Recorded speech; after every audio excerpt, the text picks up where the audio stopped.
India allows that. My contribution to Kerala, probably this is one of the significant one. In 2009, my Vice Chancellor and I visited Kerala Agriculture University and established the climate change education research. There was a lot of criticism, but thanks to Dr. Vishwambaran, the late Vishwambaran, and a number of others, and Dr. Rao, we established the world's, Asia's first integrated master's program in climate change adaptation. But recently, we have reviewed and formed the academy, was elevated to College of Status by Dr. Professor Namir and others, 4-year BSc honors. Again, this is going to make a huge impact in climate change, environmental science in the Kerala Agricultural University. And this is a first of its kind in Asia and provides the student an understanding of the process and activities that influence the climate change. They will be able to analyze and interpret the risks and opportunities associated with the climate and climate change. And they will be able to recommend and work with the community in terms of small-scale farmers, adaptation, mitigation strategies. Wonderful congratulations to all those involved. The student was one of the first batch of students. I took her and she did her PhD here on heat stress in dairy cattle. Another young researcher, Mohammed, was taken from Kerala Veterinary University. He did some wonderful work on climate change and domestic cattle. This is the Vechu cattle work he has done. I was told that the state-of-art classrooms and laboratories are being built in KIU. I look forward to visit those my next trip in December. I was also able to bring a project funded by Australian Research Council, most of the prestigious funding to India and Indonesia. We took that to Kerala, smallholder or marginal farmers, conserve and exchange useful plant material, incorporate. Together with the Jayashree, Professor Jayashree Krishnankuti, we are now almost finishing that project, looking at the regulatory structures in countries, including Kerala, to help or hinder this process. So we looked at 3 districts: Wayanad, that is the Nulpura Grama Panchayat, Panani Taluk in the Malappuram district, and Palakkad district. Quite a lot of data has been collected. Why traditional rice is not receiving attention? What are the challenges the farmers face? Why some people are cultivating? What are the drivers? What are the lessons we can learn from them? Again, I won't bore with you. A number of papers have been published, and this is also very important for us, the joint work coming into good science. Again, I will flash that through. And my friend, Professor Michael Blakeney, who is a law professor on IP, myself, we published that all into a book.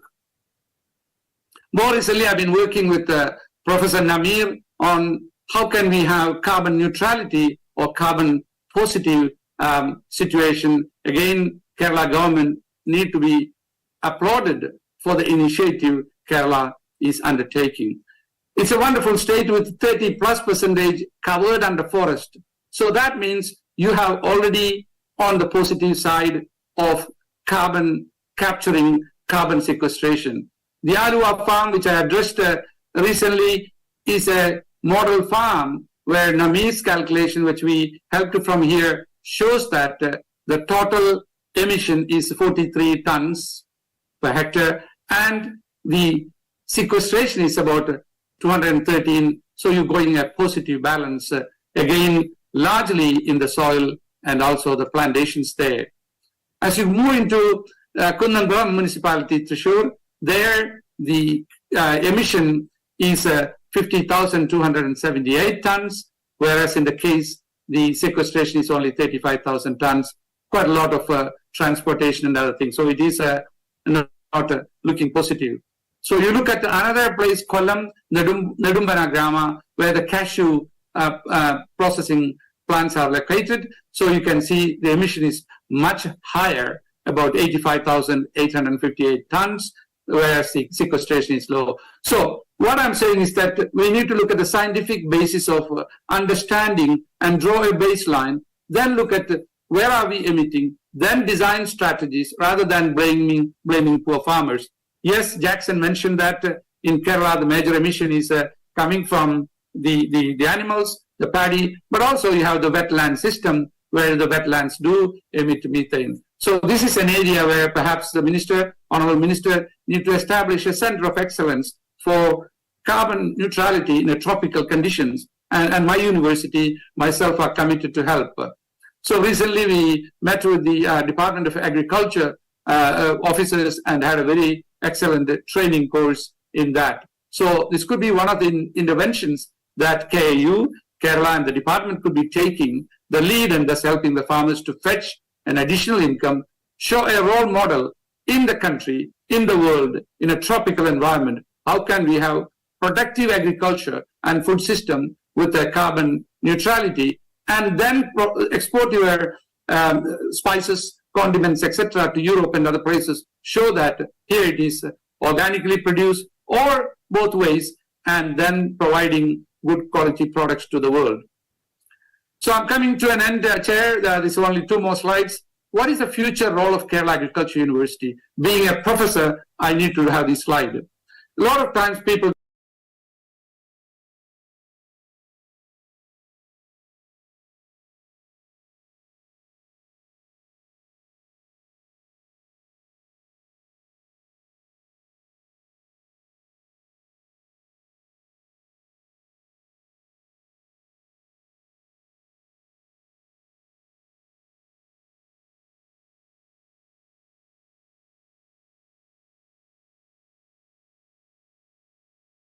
criticize the university, saying that it is a white elephant. Look at this economic analysis done on the impact of Kerala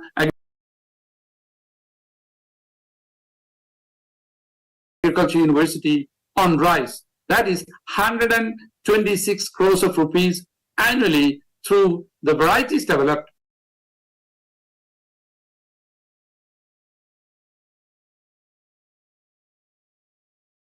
But of course, the production technology is also contributing. So cost-effective productivity enhancement, building market savvy in farmers,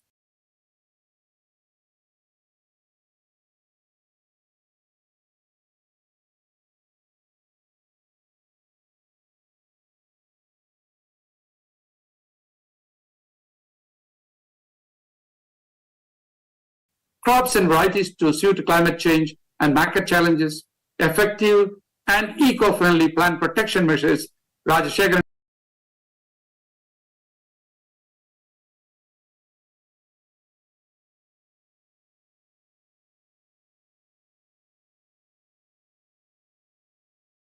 mentioned about the reduction in fertilizers and chemicals, but we need to look at how can we optimize and include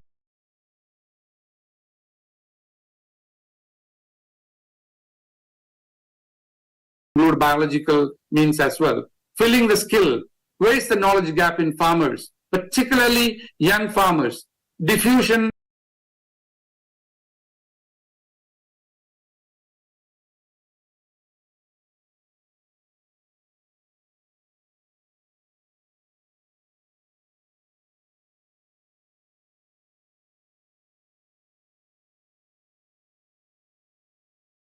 and agricultural extension. And the Department of Agriculture, the ministry, has to work very closely with the university. Conceptualization, skill development, and promotion of agribusiness. Again, the minister mentioned that. I think we have to really enhance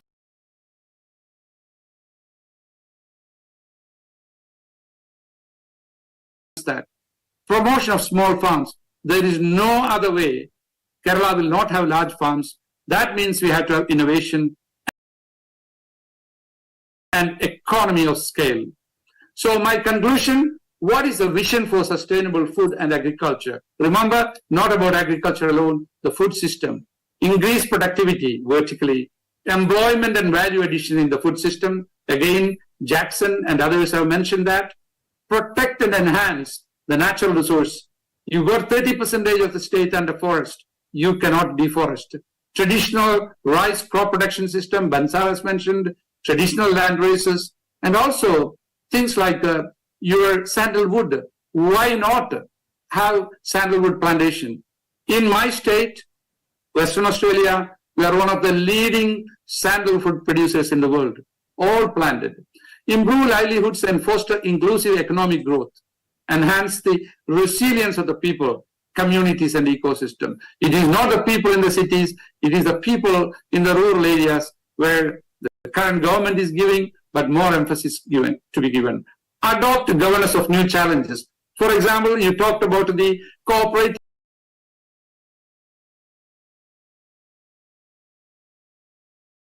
structure in Kerala.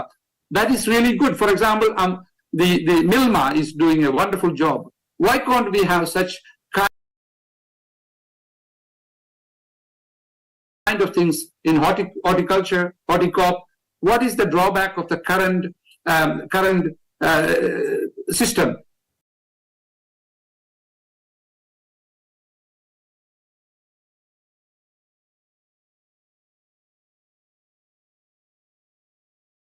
Why can't we have young people coming into cooperative structure? Why can't we modernize with modern technology?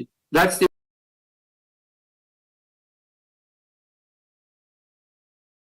only way future for Kerala. The cooperative structure is a way to go for enhancement of agriculture and production system. Thank you very much.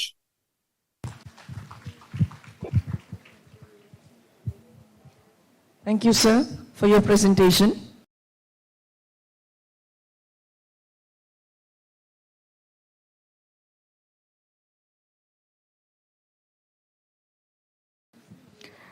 Doctor Kadambot സിദ്ദിഖിന്റെ പ്രഭാഷണത്തിന്റെ മലയാള പരിഭാഷ ചുരുക്കി അവതരിപ്പിക്കാൻ കൃഷി deputy director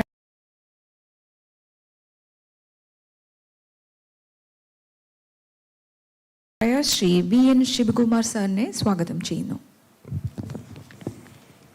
നമസ്കാരം. കേരളത്തിലെ കാർഷിക മേഖലയിൽ മാറിക്കൊണ്ടിരിക്കുന്ന വെല്ലുവിളികളെയും അവസരങ്ങളെയും കുറിച്ച് യൂണിവേഴ്സിറ്റി ഓഫ് വെസ്റ്റേൺ ഓസ്ട്രേലിയയിലെ ഹാക്കറ്റ് പ്രൊഫസറും ഡയറക്ടറുമായി ശ്രീ സിദ്ദിഖ് കടമ്പോട്ടിന്റെ പ്രഭാഷണത്തിന്റെ സംക്ഷിപ്ത രൂപമാണ്. അദ്ദേഹം പറയുന്ന നിലവിലെ കാർഷിക സാഹചര്യം, അതോടൊപ്പം തന്നെ മാറിക്കൊണ്ടിരിക്കുന്ന ആഗോള കാർഷിക മേഖല, കേരളത്തിലെ കാർഷിക മേഖലയിൽ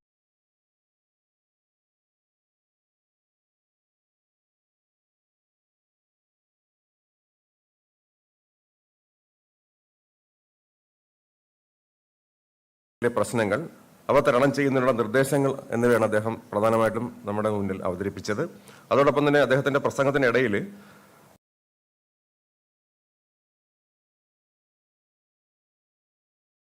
അദ്ദേഹത്തിന്റെ യൂണിവേഴ്സിറ്റിയെ കുറിച്ച് 2-3 കാര്യങ്ങൾ പറഞ്ഞു. 2022 റാങ്കിംഗ് പ്രകാരം അന്താരാഷ്ട്ര സർവകലാശാലകൾ 15-മതും ഓസ്ട്രേലിയയിൽ 1-മതുമാണ് യൂണിവേഴ്സിറ്റി ഓഫ് വെസ്റ്റേൺ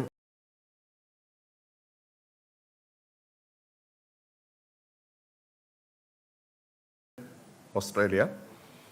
അതിനുശേഷം അദ്ദേഹം സംസാരിച്ചത് 1960 മുതൽ 2020 വരെ കേരളത്തിലെ കാർഷിക മേഖലയിൽ സംഭവിച്ച മാറ്റങ്ങളെ കുറിച്ചാണ്. അപ്പോൾ അദ്ദേഹം പറഞ്ഞത് ആകെ വിളകളിൽ 65% വിസ്തൃതി ഉണ്ടായിരുന്ന ഭക്ഷ്യവിള 11% ചുരുങ്ങി.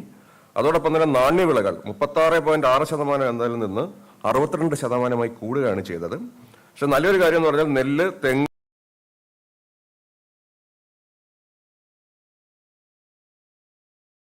കുരുമുളക്, റബ്ബർ, കാപ്പി തുടങ്ങിയവയുടെ ഉൽപാദനക്ഷമത വർദ്ധിച്ചു. എന്നാൽ ഈ കാലയളവിൽ തൊഴിലാളികളുടെ ക്ഷാമവും വേതന വർധനവും സംഭവിച്ചു. കാർഷിക ഉൽപ്പന്നങ്ങളുടെ ഉൽപാദന ചെലവ് ഗണ്യമായി കൂടുകയും ചെയ്തു. കേരളത്തിലെ കാലാവസ്ഥയെ ആശ്രയിച്ചുള്ള കൃഷി നടപ്പിലാക്കുന്നതിനാൽ കാലാവസ്ഥാ വ്യതിയാനം കൃഷിയെ പ്രതികൂലമായി ബാധിക്കുന്നുണ്ട്. കേരളത്തിലെ വെള്ളപ്പൊക്കവും പ്രകൃതിക്ഷോഭവും മൂലമുണ്ടായ കാർഷിക നഷ്ടങ്ങളെക്കുറിച്ചും അദ്ദേഹം വളരെ വിശദമായിട്ട് പ്രതിപാദിച്ചു. മറ്റൊരു കാര്യം പറഞ്ഞത് കാർഷിക മേഖലയിലെ പരമ്പരാഗത രീതികളായ ജലവിഭവ സംരക്ഷണം, മഴയെ ആശ്രയിച്ചുള്ള കൃഷി, പരിമിതമായി മാത്രം ജലം ആവശ്യമുള്ള ക്രോപ്പുകൾ ഉപയോഗിച്ചുള്ള കൃഷി, ക്രോപ്പ് റൊട്ടേഷൻ, നമ്മുടെ വിളപരിക്രമണം, ഇവയിൽ നിന്ന് മാറി കാലാവസ്ഥ പ്രതിരോധിക്കുന്ന കൃഷിരീതികൾക്കായി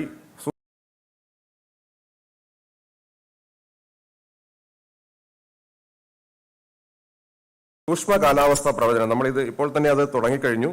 സൂക്ഷ്മ കാലാവസ്ഥ പ്രവചനം, മണ്ണ് സംരക്ഷണ മാർഗങ്ങൾ, കാലാവസ്ഥ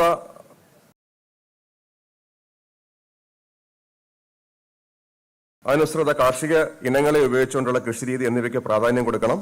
അതോടൊപ്പം തന്നെ NGOകൾ, SHGകൾ, കുടുംബശ്രീ യൂണിറ്റുകൾ മൂലമുള്ള പാട്ടകൃഷിക്ക് കൂടുതൽ പ്രാധാന്യം കൊടുക്കണം. നമ്മുടെ സംസ്ഥാന ഗവൺമെന്റ് ഈ ഒരു കാര്യം നോക്കുകയാണെങ്കിൽ SHGക്ക് പകരം നമ്മൾ കൃഷിക്കോട്ട എന്ന ഒരു കൺസെപ്റ്റിലാണ് കൂടുതൽ നമ്മുടെ ഇനി അടുത്ത കാർഷിക വികസന പദ്ധതികൾ നമ്മൾ ഇപ്പോൾ തന്നെ ആരംഭിച്ചു കഴിഞ്ഞു. NGO എന്നുള്ള കൺസെപ്റ്റ് നമുക്ക് FPO എന്ന് വേണമെങ്കിൽ പറയാം. FPO എന്നുള്ള കൺസെപ്റ്റിലേക്ക് നമ്മൾ മാറിക്കഴിഞ്ഞു. അതോടൊപ്പം തന്നെ അഗ്രോ ഇക്കോളജിക്കൽ സോൺ ബേസിൽ നമ്മൾ കാർഷിക വികസനം ആരംഭിച്ചു കഴിഞ്ഞു. അപ്പോൾ ശ്രീ കടമ്പോട്ട് സിദ്ദിഖ് സാർ പറഞ്ഞ അതേ കാര്യങ്ങൾ നമ്മൾ അഡ്വാൻസായി തന്നെ ചെയ്തുകൊണ്ടിരിക്കുന്നത് എന്ന് പറയാൻ വളരെ സന്തോഷമുണ്ട്. അതോടൊപ്പം തന്നെ കാലാവസ്ഥാ വ്യതിയാനം സംബന്ധിച്ച പാഠങ്ങൾ കാർഷിക സർവകലാശാലയിൽ ഓൾറെഡി നമ്മൾ ആരംഭിച്ചു കഴിഞ്ഞു. അതിന് പ്രത്യേക വിഭാഗം തന്നെ കാർഷിക സർവകലാശാലയിൽ തുടങ്ങിയിട്ടുണ്ട്. പിന്നെ കാർബൺ ഫുട് പ്രിന്റ് അസസ്മെന്റുമായിട്ട് ബന്ധപ്പെട്ട് ഉള്ള പഠനങ്ങൾ നടക്കുന്നു. അതുമാത്രമല്ല, നമ്മുടെ സംസ്ഥാന ഗവൺമെന്റിന്റെ ആലുവ സീഡ് ഫാമിൽ ലോകത്തിലെ തന്നെ കേരളത്തിലെ തന്നെ ആദ്യത്തെ കാർബൺ ന്യൂട്രൽ ഫാമായി നമ്മൾ പ്രഖ്യാപിച്ചു കഴിഞ്ഞു. അതും ഒരു വലിയൊരു കാര്യമാണ്, നമുക്ക് എടുത്തു പറയേണ്ടുന്ന ഒരു കാര്യമാണ്. അദ്ദേഹം പറഞ്ഞ കാര്യങ്ങൾ തന്നെയാണ് നമ്മൾ നടപ്പാക്കിക്കൊണ്ടിരിക്കുന്നത്. അതോടൊപ്പം തന്നെ കൊല്ലം ജില്ലയിലെ നെടുമ്പന ഗ്രാമപഞ്ചായത്ത്, കുന്നംകുളം മുനിസിപ്പാലിറ്റി ഇവയെല്ലാം കാർബൺ ന്യൂട്രൽ അസസ്മെന്റ് നടത്തിക്കൊണ്ടിരിക്കുന്ന, അവിടെ പഠനം നടത്തിക്കൊണ്ടിരിക്കുന്ന മേഖലകളാണ്. അതോടൊപ്പം തന്നെ അദ്ദേഹം പറഞ്ഞ മറ്റൊരു കാര്യം, കർഷകന് വരുമാനം വർദ്ധിപ്പിക്കുന്നതിനുള്ള ഏറ്റവും നല്ലൊരു മാർഗം എന്ന് പറഞ്ഞാൽ കാർബൺ ട്രേഡിംഗ് പോലുള്ള സംവിധാനങ്ങളാണ്. വെസ്റ്റേൺ ഓസ്ട്രേലിയ യൂണിവേഴ്സിറ്റിയുമായി നമ്മുടെ കേരള കാർഷിക സർവകലാശാലയുമായി ബന്ധപ്പെട്ട് ഈ കാര്യത്തിൽ കുറെ കാര്യങ്ങൾ ചെയ്യാനായിട്ട് താല്പര്യമുണ്ടെന്ന് അദ്ദേഹം നമ്മളെ അറിയിച്ചു.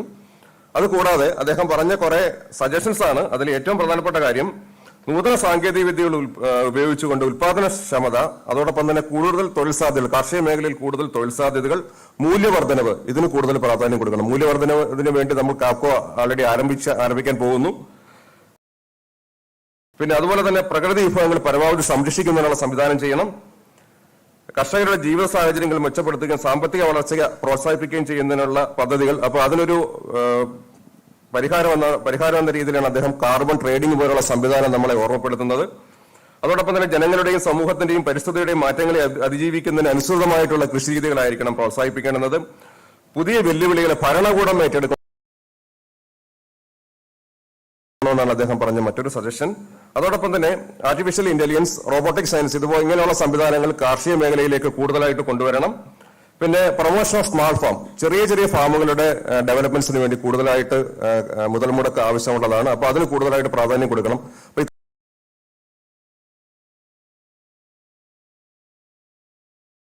ഇത്തരം കാര്യങ്ങളാണ് ഡോക്ടർ കടമ്പോട്ട് സിദ്ദിഖിന്റെ പ്രഭാഷണത്തിന്റെ രത്നച്ചുരുക്കം എന്ന് പറയുന്നത്.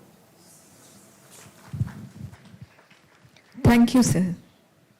The next presentation for today's program is a pre-recorded presentation by Dr. Sao Duc Phat.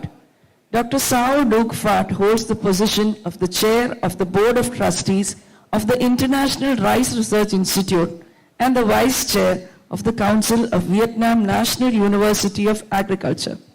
Dr. Sao Duc Phat was the former Minister of Agriculture and Rural Development of Vietnam. He has over 4 decades of experience in developing policies and managing agriculture, food and rural development in Vietnam, and was responsible for the development of international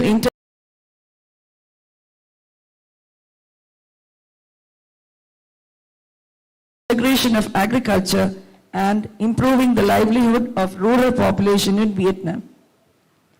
doctor Cao Duc Phat വിയറ്റ്നാമിലെ മുൻ കൃഷിമന്ത്രിയും IRIയുടെ അധ്യക്ഷനും board of ട്രസ്റ്റീസും കൂടിയായ ശ്രീ സാവു അദ്ദേഹത്തിന്റെ pre prepared video presentation നമുക്കിപ്പോൾ കാണാം.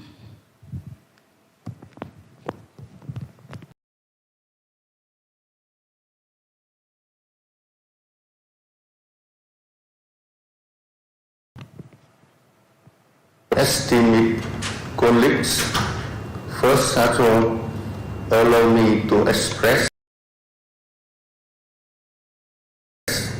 my deepest gratitude to the government of the state Kerala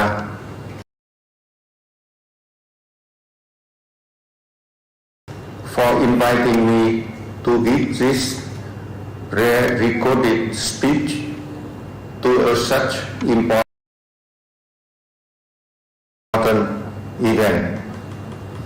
Vietnam and India are enjoying a high level of friendship and cooperation. Vietnamese people are not only admiring rich historical and cultural heritage of India, but also always grateful to India for kind support provided to Vietnam in difficult times. Many agricultural specialists of Vietnam were trained in India. State Kerala has many similarities in agriculture with Vietnam. As we are at about the same parallel climate conditions allow to grow the same crop such as rice, rubber, coffee, pepper, raise the same animals, buffalo, cows, pigs, and poultry, as well as fish and shrimp. Sharing experiences, science and technology can be helpful for both Kerala and Vietnam. In the 20th century, Vietnam went through many wars and was severely suffered. In 1987, millions of Vietnamese were still in short of food. Since 1986, Vietnam has been carrying out a market-oriented reform. Since then, Vietnam agriculture has been growing at an annual rate of 3.5%. The country was able to ensure food security and became a large exporter of many important agricultural commodities such as rice, coffee, rubber, pepper, cashew nut, tea, fruits, shrimp, catfish, marine and forest products. In 2022, total revenue of export of agricultural commodity worth $53 billion US. However, Vietnam agriculture is facing many challenges. The biggest challenge is the climate change. As the country is opening, agriculture is also facing fierce competition. Industrialization and urbanization are competing with agriculture for land, water, labor, as well as other resources. Attractiveness of agriculture is diminishing for investors as well as for young farmers. The government of Vietnam is carrying out many measures to cope with the challenges, maintain high growth of agriculture, and improve further livelihood of farmers. Since 2010, Vietnam has been carrying out a restructuring program aiming to increase value added and sustainability of agriculture. Main measures are continue the market-oriented policy reform, strengthen research and extension systems, train human resources, improve irrigation and rural infrastructure, reform further cooperative and state farm, assist smallholders, encourage private investment and businesses, strengthen governance. Vietnam is trying to find the best answer on boiling issues similar to those of Kerala. Number one, how to ensure ecological sustainability, bridge the yield gaps in major crops and increase production. In most regions of Vietnam, farmers are overusing water, chemical fertilizers and pesticides. That leads to land degradation, land and water pollution, increasing greenhouse gas emission. In 2022, the government of Vietnam has adopted a strategy to shift Vietnam agriculture toward an agroecological one. Agriculture's structure has been adjusted to utilize better comparative advantages of the country and each region. At the same time, technical packages are worked out and transferred to have farmers reduce usage of chemical fertilizers, pesticides, water and greenhouse gas emission, protecting environment and facilitating adaptation to climate change. Intensive extension is carried out for transferring new technical packages such as so-called one mast 5 reduction in rice growing, must apply certified seeds, reduction of quantity of seed use, reduction of chemical fertilizers, reduction of pesticides, reduction of water and application of alternative wet and dry schemes, reduction of post-harvest losses. Practical implementation of this package show that it could have reduced about 30% of quantity of seeds, chemical fertilizers, pesticides and water use, 10 to 30% of emission of methane from rice field, wine still maintains or increase up to 10% of productivity and 20% of farmer income. Public investment in infrastructure development is being restructured to accommodate new approaches to agricultural development. A set of market-oriented policies is being issued. Big effort is being devoted to the opening and sustaining export markets. Second, how to ensure efficient aggregation of farmers' produce through the active mobilization of farmers' cooperative and other forms of group action. Vietnam has been restructuring cooperative from being a collective enterprise into a union of autonomous farm households. Nowadays, cooperative provide only services which members require, such as water management, input supply, exchange of farming techniques, and monitoring its implementation, joint marketing produce.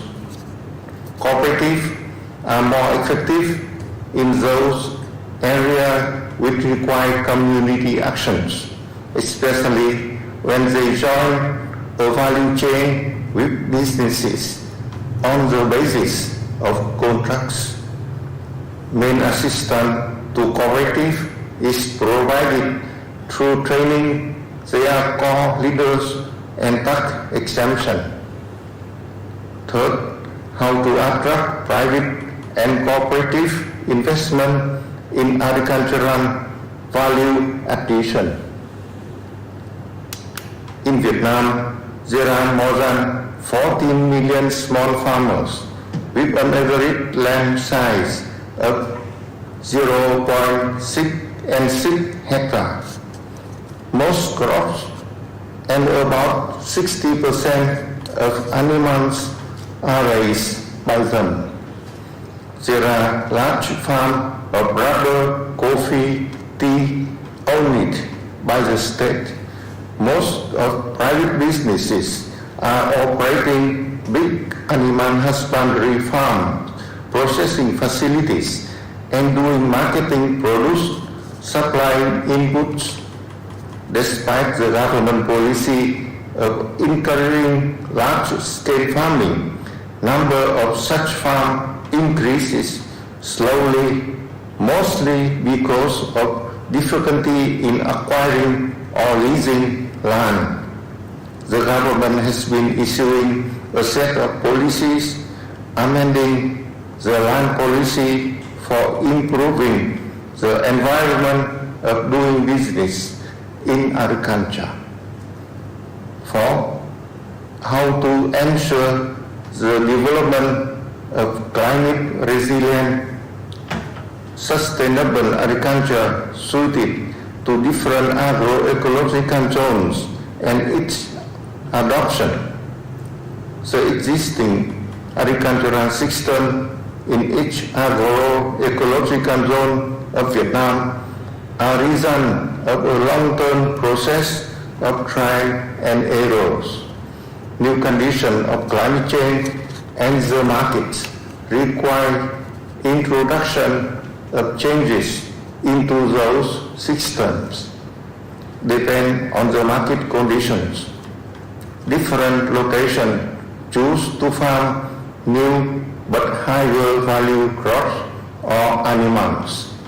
Main measures for adaptation to climate change are rescheduling cropping time, application of new varieties, and improved technical packages tailored to fit conditions of different zones. Irrigation network and other rural infrastructure are also built.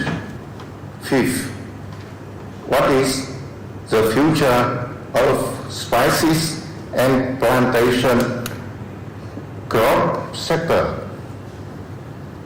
In 2022, acreage and production of main perennial plantation in Vietnam are as follows. Coffee acreage 691,000 hectares, production 1.8 million ton. Rubber 920,000 hectares, production 1.3 million ton. Cashew nut 307,000 hectares, production 376,000 ton. Tea 121,000 hectares, production 1 million ton harvested leaves. Pepper 129,000 hectares, production 280,000 ton. These numbers are not much different to those of 2021, as most produce is for export. Low oil prices do not encourage farmers to expand production. Further expansion of these crops in Vietnam will be mostly on marginal low quality land. The Ministry of Agriculture and Rural Development of Vietnam does not encourage further expansion of acreage of all these plantations. Instead, it encourages farmers to apply new techniques to increase productivity, quality, and efficiency. I hope this sharing can be useful.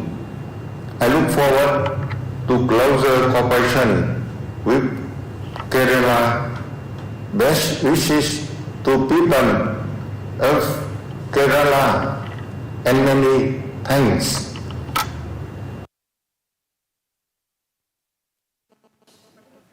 Doctor Cao Duc ഫാട്ടിൻ്റെ പ്രസന്റേഷന്റെ മലയാള പരിഭാഷ ചുരുക്കി അവതരിപ്പിക്കാൻ കൃഷി ഓഫീസറായ ശ്രീമതി ഷിബിന ഇലിയാസിനെ സ്നേഹപൂർവ്വം ക്ഷണിക്കുന്നു. കേരളീയവുമായി ബന്ധപ്പെട്ട സെമിനാറിൽ സംസാരിക്കുന്നതിനായി ക്ഷണിച്ചതിനും സംസ്ഥാന സർക്കാരിനോടുള്ള നന്ദിയും വിയറ്റ്നാമിന്റെ പ്രതികൂല സാഹചര്യത്തിൽ ഇന്ത്യ നൽകിയ സഹായത്തിനുള്ള നന്ദിയും രേഖപ്പെടുത്തിക്കൊണ്ടാണ് അദ്ദേഹം പ്രഭാഷണം ആരംഭിച്ചത്. കേരളത്തിലെയും വിയറ്റ്നാമിലെയും കൃഷിയിൽ ധാരാളം സമാനതകളുണ്ട്. അതുപോലെ തന്നെ കാലാവസ്ഥയിലും സമാനതകളുണ്ട്. അതുകൊണ്ട് തന്നെ നമ്മുടെ പ്രധാന വിളകളായ നെല്ല്, കുരുമുളക്, കാപ്പി, റബ്ബർ എന്നിവയും കന്നുകാലി വളർത്തൽ, പന്നി വളർത്തൽ, കോഴി വളർത്തൽ, മത്സ്യകൃഷി തുടങ്ങിയ അനുബന്ധ കാർഷിക പ്രവർത്തനങ്ങളും വിയറ്റ്നാമിലും നടന്നുവരുന്നു. കേരളത്തെ പോലെ തന്നെ കാലാവസ്ഥാ വ്യതിയാനമാണ് വിയറ്റ്നാം ഇന്ന് അഭിമുഖീകരിക്കുന്ന പ്രധാന പ്രശ്നം. ഇക്കാരണത്താൽ തന്നെ കാർഷിക മേഖലയിൽ നിക്ഷേപകർ കുറയുകയും പുതുതലമുറ കൃഷിയിലേക്ക് വരാൻ മടിക്കുകയും ചെയ്യുന്നു. ഇത് മുന്നിൽ കണ്ടുകൊണ്ട് വിയറ്റ്നാമിലെ കർഷകരുടെ ജീവിത നിലവാരം മെച്ചപ്പെടുത്തുന്നതിനും സുസ്ഥിര കാർഷിക അഭിവൃദ്ധിക്കുമായി വിയറ്റ്നാം സർക്കാർ കാർഷിക മേഖല സമഗ്രമായി പുനഃസംഘടിപ്പിച്ചു. ഇതിന്റെ ഭാഗമായി വിപണി അധിഷ്ഠിത കാർഷിക നയരൂപീകരണം, ഗവേഷണം, വിജ്ഞാന വ്യാപനം, പരിശീലനം, മെച്ചപ്പെട്ട ജലസേചന സൗകര്യം, ഗ്രാമീണ മേഖലയിലെ അടിസ്ഥാന സൗകര്യ വികസനം, സ്വകാര്യ നിക്ഷേപ പ്രോത്സാഹനം, സഹകരണ മേഖലയിലെ പരിഷ്കാരങ്ങൾ എന്നിവ നടപ്പിലാക്കി. ഇതുവഴി കാർഷിക കയറ്റുമതിയിൽ നിന്ന് മാത്രം 2022 വർഷത്തിൽ $53 ബില്യൺ വരുമാനം വിയറ്റ്നാമിന് സാധ്യമായി. വിയറ്റ്നാമും ധാരാളം വെല്ലുവിളികൾ നേരിടേണ്ടി വന്നിട്ടുണ്ട്. വിയറ്റ്നാമിനെ പോലെ തന്നെ കേരളത്തിലും അമിതമായ രാസവള കീടനാശിനിയുടെ പ്രയോഗം മൂലം മണ്ണിന്റെ ഫലഭൂയിഷ്ഠത നഷ്ടമാകുകയും വായു ജല മലിനീകരണം, ഹരിതഗൃഹ വാതകങ്ങളുടെ ആധിക്യം എന്നിവ സംഭവിക്കുകയും ചെയ്തിട്ടുണ്ട്. ഇതിനൊരു പരിഹാരമെന്ന രീതിയിൽ രാസവള കീടനാശിനികളുടെ ഉപയോഗം നിജപ്പെടുത്തി കാർഷിക പരിസ്ഥിതി മേഖലയെ അഗ്രോ ഇക്കോളജിക്കൽ സോൺ അധിഷ്ഠിത കാർഷിക വികസനം സാധ്യമാക്കേണ്ടതാണ്. സഹകരണ മേഖലയുടെ പുനഃസംഘടന, കാർഷിക മൂല്യവർദ്ധനയിൽ സ്വകാര്യ നിക്ഷേപം, കാലാവസ്ഥാ വ്യതിയാനം പ്രതിരോധിക്കുന്നതിനുള്ള വിളകളുടെ പ്രജനനവും വിതരണവും, ഭൂപരിഷ്കരണം എന്നിവയ്ക്ക് പ്രാധാന്യം നൽകി കേരളത്തിലും വിയറ്റ്നാമിലെ പോലെ തന്നെ കാർഷിക സുസ്ഥിര വികസനം നടപ്പിലാക്കേണ്ടതാണ് എന്ന് അദ്ദേഹം അഭിപ്രായപ്പെട്ടു. കേരളവുമായി തുടർന്നുള്ള സഹകരണവും പ്രതീക്ഷിച്ചുകൊണ്ട് നന്ദി പ്രകാശിപ്പിച്ചുകൊണ്ടും അദ്ദേഹത്തിന്റെ പ്രഭാഷണം അവസാനിപ്പിച്ചു. Thank you ma'am. Next, we welcome Dr. C.N. Neeraja, Principal Scientist at the Directorate of Rice Research, Hyderabad, for her presentation. വിഷയാവതരണത്തിൽ അടുത്തത് ഹൈദരാബാദിലുള്ള ഡയറക്ടറേറ്റ് ഓഫ് റൈസ് റിസർച്ചിലെ പ്രിൻസിപ്പൽ സയന്റിസ്റ്റായ ഡോക്ടർ C.N. നീരജയാണ്. ഡോക്ടർ നീരജയെ ആദരപൂർവ്വം ക്ഷണിച്ചുകൊള്ളുന്നു.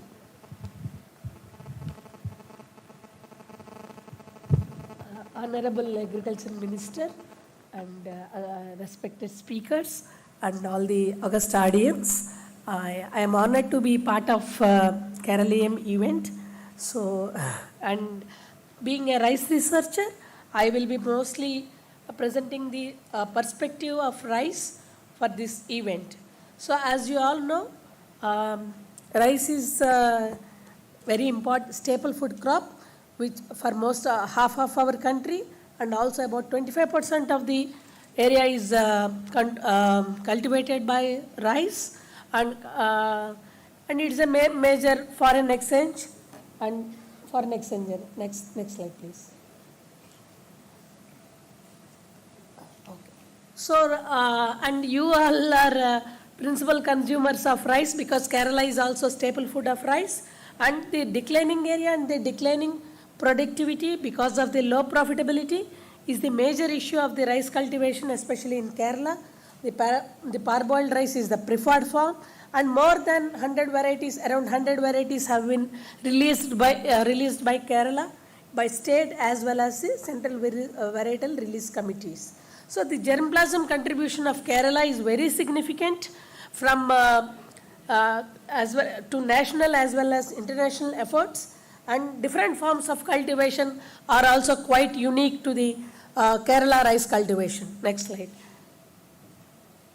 So as already been mentioned, Professor Swaminathan is a torchbearer of our green revolution and is also from Mankompo of the Kerala, among the other stalwarts of rice research. Next slide. So of the ecologies in which rice is cultivated, Kerala has all the kinds of ecologies, including from irrigated to the deep water, and the Pokkali, Kuttanad, Kaipad and Kola, all these ecologies are very unique to the Kerala, which are to be targeted for the improvement of the rice. Next slide. So before I go further, I want to just acknowledge the contribution of rice, Kerala to the rice improvement across the world. There have been several promising donors identified for yield and productivity from Pattambi stations, and not only many land races for pest and disease resistance, and also for low light tolerance and for salinity. The Pokkali has been a universal and global donor. Next slide. So as the Professor Bansal has already mentioned, we have Kerala is a hotspot for many land races, and especially for medicinal rices and aromatic rices like Gandhakasala. And these are some of the famous land races which have been used from Kerala. Next slide. And I should mention here, from Pokkali, a gene has been identified for salt tolerance, and which is being used across the world. This gene has been used for the development of the salinity tolerant resistant varieties, rice varieties. Next slide. And also from Pattambi 33, a variety which has developed, a variety which has been released by Pattambi station, is also used universally for brown plant resistance, which is a dangerous insect pest in rice cultivation. Next slide. So I am from All India Coordinated Research Project on Rice. So this is a huge network working on rice with 44 funded centers and more than voluntary centers. And the centers of Mankompo and Pattambi and Vaitilla play a very active role, and we have significant rice researchers from these centers. Next slide. So under this umbrella of CRIP rice, at least 1500 varieties have been developed. So there are wide range of varieties which are in addition to around 150 hybrids, and out of this around 100 varieties have already mentioned that 100 varieties have been released from Kerala itself. So wide range of varieties are available for your utilization in your rice cultivation. Next slide. And hybrids are also available, and I don't see many hybrids in the part of the Kerala for the other reasons which are to be analyzed by the rice research here. Next slide. So some of the promising donors, because rice cultivation is infested by pests and diseases, many donors have been identified for the various biotic stresses, and these are registered as genetic stocks. From Kerala itself, around 20 genetic stocks have been registered. And as a biotechnologist, because the use of technologies is the need of the hour, as a biotechnologist, I should mention here, at least 50 varieties have been released using biotechnological tools, using marker-assisted background selection, where BLAST, BLB, BPH, and salinity, submergence tolerance, drought tolerance. So you name the genes, we have the markers, and the varieties have been developed for these issues which are problematic for rice cultivation. Next slide, please. So these are some of the varieties. As you can see, not only single genes, many genes have been, and QTLs have been pyramided to make the variety suited to that particular ecology. Next slide, please. And in addition to that, recently, as mentioned by earlier speakers, nutritional security is also a major issue. So our food security has been assured, but nutritional security, hidden hunger and malnutrition is the problem of the day. So biofortified varieties are also released with high grain, zinc and high protein, and around 14 varieties are available in the varietal pool. Since many of the rice eating states suffer from diabetes, low GI rice is also focus of the research, rice research now. Next.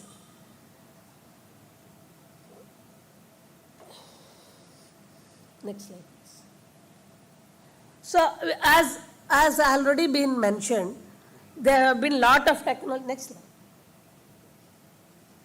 As already been mentioned, several varieties are developed which are also suitable for the Kerala situation here, whether it is bacterial blood resistance or low P tolerance or hybrids or many other varieties with nitrogen use efficiency, as was mentioned by earlier speakers about the utilization use efficiency of urea. Next. Across the world in rice, it so happens because China, Japan, USA and UK, many developed countries work on the identification of genes for rice yield improvement. So many of these genes have been improved and these are being introgressed, put into the varieties. As you can see, the grain number increase there. So that is where your yield is enhanced. So next slide. Dr. Bansal has also mentioned about genome editing, where we have edited the gene and we have increased the yield. So you have plethora of technologies now. Suppose Uma and Jyoti are popular varieties of Kerala which are being consumed by all over most of the local population. We can improve those genes, we can improve those varieties by putting the genes for yield so that your productivity is increased. Why rice is not being cultivated? Because there is no profit in that. Low profitability is the major reason. If you have high yield and other qualities, definitely rice cultivation can also be made profitable and can be taken up, because we can grow many other commercial crops, but we cannot avoid rice because it is our staple food crop. So there are several technologies available. I have highlighted only the technologies which are developed by our institute, but there are many more rice institutes, including Kerala Agriculture University in these centers. So targeting high yielding varieties suitable to Kerala consumers, because taste is very much specific to each state. Next slide. And in addition to that, now many parts of the country, many states of the country are adopting direct seeded rice. So this can be adopted in the fallow lands which are being left for without any cultivation. And developments of hybrids can also be worked because this is one of the strategy. And especially this specialty rices like Navara, that pharmacology can be studied, and use of the breeding material across the other other parts of the country can be included in the breeding programs of Kerala. So and a specific mention has been made for ecological sustainability, and wherever waterlogged situations are there, wherever all this Pokali and other special like Kaipad and Kole cultivations are there, whatever varieties are being used, they can be improved so that even those ecologies are also having high yield with improved varieties. Next slide. So I have already mentioned this, and we are updating, right? We are not using any, we are all with smartphones. We are not no more using older phones. So like that, we should update our varieties also using the latest technologies to suit the troubled ecologies or fragile ecologies like this Kutanad and Kaipad and Pokali also should be put into the use for increasing the productivity. Next slide. And climate change, many previous speakers have mentioned about climate change. There are technologies available. Since past 15-20 years, several varieties have been developed with as mentioned by Dr. Jackson, with alternate wetting and drying and dry seeded, which are several technologies with input use efficiency to avoid to reduce the GHG gas, greenhouse gas emissions. So these varieties should be deployed and can be made to help the climate climate change more adapted to us. So, and next slide. So all the technologies, especially artificial intelligence and space technology, remote sensing should also be used to estimate various climate changes and especially varietal patterns of rice. So the profitability, as I have already mentioned, the wastelands can be deployed, and special ecologies like Pokali and all, since they are all grown only organic, they can be made as special as organic rice. And when I was checking in Amazon, already Navara varieties are also available. So that's how we can make organic rice grown under Pokali, under special ecology condition, saving carbon miles. So like that, a specialty niche market can be made, and all these medicinal rices and aromatic rices also can be made and made commercially available to make the rice cultivation more profitable and viable. Next slide. So no business as usual. So, and I also request here that special ecology breeding programs should be made wherever marshes, swamps and waterlogged areas are there. A special breeding program should be made for rice cultivation, and even the material developed from other states like West Bengal and wherever this kind of problems are there, those material can be exchanged here, like how your material from Kerala is being used across the world. And for implementations, I see a lot of support is being given. So support should be given to the farmers which are growing organic or specialty rices, and there is pivotal role I could see for agriculture officers, for panchayat, and encouragement of farmer cooperatives for the value chain. Next slide. So as I have already mentioned, low GI rice, organic rice, biofortified rice, land races especially, there is a niche market. Previously nobody would know about brown rice, black rice or purple rice, but there is an elite market which prefers to consume the land races which are special for their antioxidant properties. So a complete value chain of specialty rice can be made. Next slide. So I stop here because Kerala is a global example for turnaround for tourism, literacy and development. So it should also be leader for rice cultivation, for environment protective and productive agriculture, especially the rice. Thank you very much. Thank you, ma'am, for your presentation.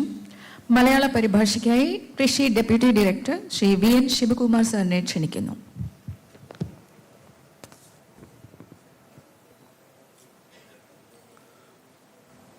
Doctor Neeraja മാഡത്തിൻ്റെ പ്രഭാഷണത്തിൻ്റെ സംക്ഷിപ്ത രൂപമാണ്. Madam പറഞ്ഞതനുസരിച്ച് ഇന്ത്യയിലെ ആകെ കൃഷി വിസ്തീർണത്തിൻ്റെ 22% സ്ഥലത്ത് നമ്മൾ നെൽകൃഷിയാണ് ചെയ്യുന്നത്. അതായത് 44.5 മില്യൺ ഹെക്ടർ സ്ഥലത്താണ് നെൽകൃഷി ചെയ്യുന്നത്. ആകെ ഉൽപ്പാദനം 130 മില്യൺ ടണ്ണാണ്. ഇതിൽ തന്നെ 18.22 മില്യൺ ടണ്ണാണ് നമ്മൾ ഇവിടുന്ന് കയറ്റുമതി ചെയ്യുന്നത്. അതിൽ 3.6 മില്യൺ ടൺ ബസുമതിയും 14.56 മില്യൺ ടൺ നോൺ ബസുമതിയാണ് ചെയ്യുന്നത്. ഒരു വർഷം നമുക്ക് 80,000 കോടി രൂപയാണ് ഈ ഒരു രീതിയിൽ നമുക്ക് വരുമാനം ലഭിക്കുന്നത്. കാർഷിക വിളകളിൽ തന്നെ ഏറ്റവും കൂടുതൽ ഗവേഷണം നടക്കുന്നത് നെൽകൃഷിയിലാണ്. കേരളത്തിലെയും ഇന്ത്യയിലെയും ഗവേഷണ സ്ഥാപനങ്ങളെ കുറിച്ച് മാഡം പ്രതിപാദിച്ചു. ഇന്ത്യയിൽ 135 ഹൈബ്രിഡ് ഇനങ്ങൾ പുറത്തിറക്കിയിട്ടുണ്ട്. പക്ഷേ കേരളത്തിൽ അതിൻ്റെ വ്യാപനം കൂടുതലായി നടന്നിട്ടില്ല. അതോടൊപ്പം തന്നെ ജനറ്റിക് എഞ്ചിനീയറിംഗ് സാങ്കേതിക വിദ്യയുടെ പ്രാധാന്യത്തെക്കുറിച്ചും പുതിയ വെറൈറ്റീസ് റിലീസ് ചെയ്യുന്നതിനെക്കുറിച്ചും മാഡം പ്രതിപാദിച്ചു.